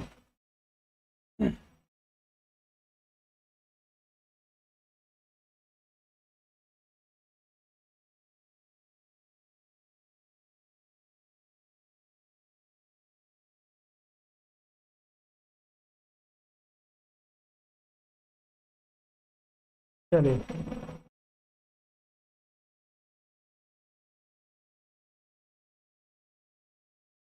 तो दोस्तों भूमि अधिग्रहण जो है वो अंग्रेजों के शासनकाल में लाया गया था 1894 में, और इसका जो इसमें से नहीं पूछा है तो इसका उद्देश्य जो है भारत में भूमि सुधार को बढ़ावा देना नहीं था। इसका उद्देश्य जो है दोस्तों भारत में जो है वो जमीन का अधिग्रहण करने के लिए सरकार अपने व्यक्तिगत कार्यों के लिए या जो है वो सार्वजनिक उपक्रमों की स्थापना हो गई या जो है प्राइवेट फर्म की स्थापना के लिए नागरिकों के अधिग्रहण की बात करती थी, जो 1894 में आपका किया गया था। इसी अधिग्रहण अधिनियम को जो है हम लोगों ने जो है एज इट इज अपना लिया था, भारतीय संविधान में उसको ले लिया गया था और ये भारतीय संविधान में आपके इसी तरीके से आ गया। बाद में जो है दोस्तों आपके यदि लेटेस्ट बात करेंगे तो 2013 में जो है इसमें संशोधन किया गया, भूमि अधिग्रहण अधिनियम 2013। उसमें जो है जो कुछ थोड़े बहुत कुछ बदलाव किए गए, फिर से जो है उसमें पुनः संशोधन किया गया आपके 2015 में। तो 2 बार इसमें संशोधन भी हो चुका है, 2013 और 2015 में। आपका उत्तर इस प्रश्न में बी विकल्प के लिए सही हो जाएगा। इसका भूमि सुधार इसका उद्देश्य नहीं है दोस्तों। यदि मान लीजिए रेलवे बनाना हो, मेट्रो बनाना हो, चलिए कोई बात नहीं, रेलवे बनाना हो, मेट्रो बनाना हो, कोई सरकारी ऑफिस बनाना हो, सड़क बनानी हो, उसके लिए जो है दोस्तों जो भी सार्वजनिक उपक्रम है या कई बार निजी मामलों में भी जो है दोस्तों कोई फैक्ट्री स्थापित करनी हो, उसके लिए जो है सरकार 4 गुना मुआवजा देके जो है आपके भूमि को अधिग्रहित कर सकती है। आप सभी को पता है। आपका उत्तर जो होगा इस प्रश्न में बी विकल्प के लिए सही हो जाएगा। भूमि सुधार इसका हिस्सा नहीं है। तो दोस्तों आगे बढ़ते हैं और अब यहाँ पे जो है हमारा सेशन जो होगा वो अब कंप्लीट हो जाएगा। आज का सेशन अब यहीं पे, आज के सेशन को थोड़ा सा लंबा मैंने कर दिया था दोस्तों, प्रश्न आज ज्यादा थे तो कोई बात नहीं है, थोड़े से 1 आध दिन जो है आप लोग, और मेहनत करने से कभी ना कतराइए आप सभी लोग दोस्तों।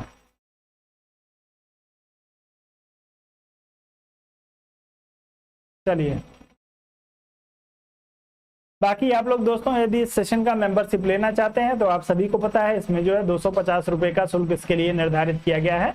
250 रुपए का भुगतान करके आप लोग जो है मेंबरशिप जरूर ले लीजिए दोस्तों, आपके लिए बहुत फायदेमंद होगा। आपको जो है 7007701847 इस नंबर पे भुगतान करना है। इसी नंबर पे भुगतान करिएगा। आप लोग गूगल पे आपके जो है फोन पे या भीम के माध्यम से आप लोग पेमेंट कर सकते हैं। जैसे ही पेमेंट कर देंगे उसके बाद से नियमित रूप से आप लोगों को जो है वो मिलने लगेगा।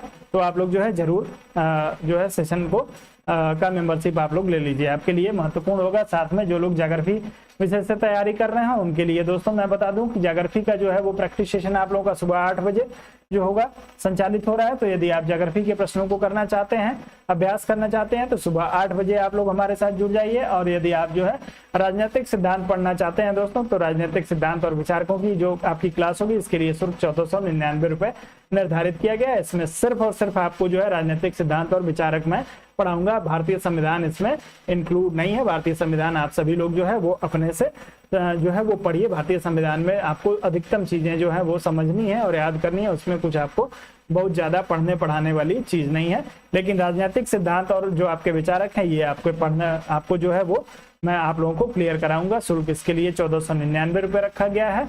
ये आपके लाइव स्टडी इलाहाबाद का जो मोबाइल एप्लीकेशन है उस पर ये आपको क्लास मिलेगी। तो दोस्तों आप लोगों को जो है वो कैसी लगी क्लास आज की, आप लोग एक बार जरूर बताएंगे। चलिए मोहित जी, आपको आज बहुत ज्यादा समय मैंने इंतजार करा दिया है। आप आए होंगे ड्यूटी से और 2 घंटे मैंने आप लोगों को जो है वो झिला दिया। चलिए कोई बात नहीं। सोना जो है दोस्त आग में तपने के बाद से ही जो है वो आकार लेता है। तो सभी लोगों के लिए ये कह रहा हूँ, किसी एक व्यक्ति के लिए नहीं कह रहा हूँ। 2 घंटे आप लोग जो है दोस्तों बैठ के आराम से पढ़ सकते हैं। हालांकि नियमित रूप से आपके 2 घंटे का सेशन नहीं लूंगा, 1 से सवा घंटे का 1.5 घंटे का सेशन ही आप लोगों का कराऊंगा। सवा घंटे से 1.5 घंटे के बीच में आपको जो है वो खत्म कर दूंगा। चलिए तो आप सभी लोग हमारे साथ जो है नियमित रूप से जुड़ के जो है वो अभ्यास किया करिए। और दोस्तों जो लोग अभी तक वीडियो को लाइक नहीं किए हैं, जाते जाते आप लोग वीडियो को लाइक करके और उसके बाद ही जाइएगा। बिना वीडियो को लाइक किए हुए आप लोग बिल्कुल नहीं जाएंगे दोस्तों। तो अनुमति दीजिए आप सभी लोग, आप लोगों से मिलता हूँ कल सुबह 8 बजे। तब तक के लिए आप सभी लोगों को दोस्तों गुड नाइट, शुभ रात्रि, जय हिंद।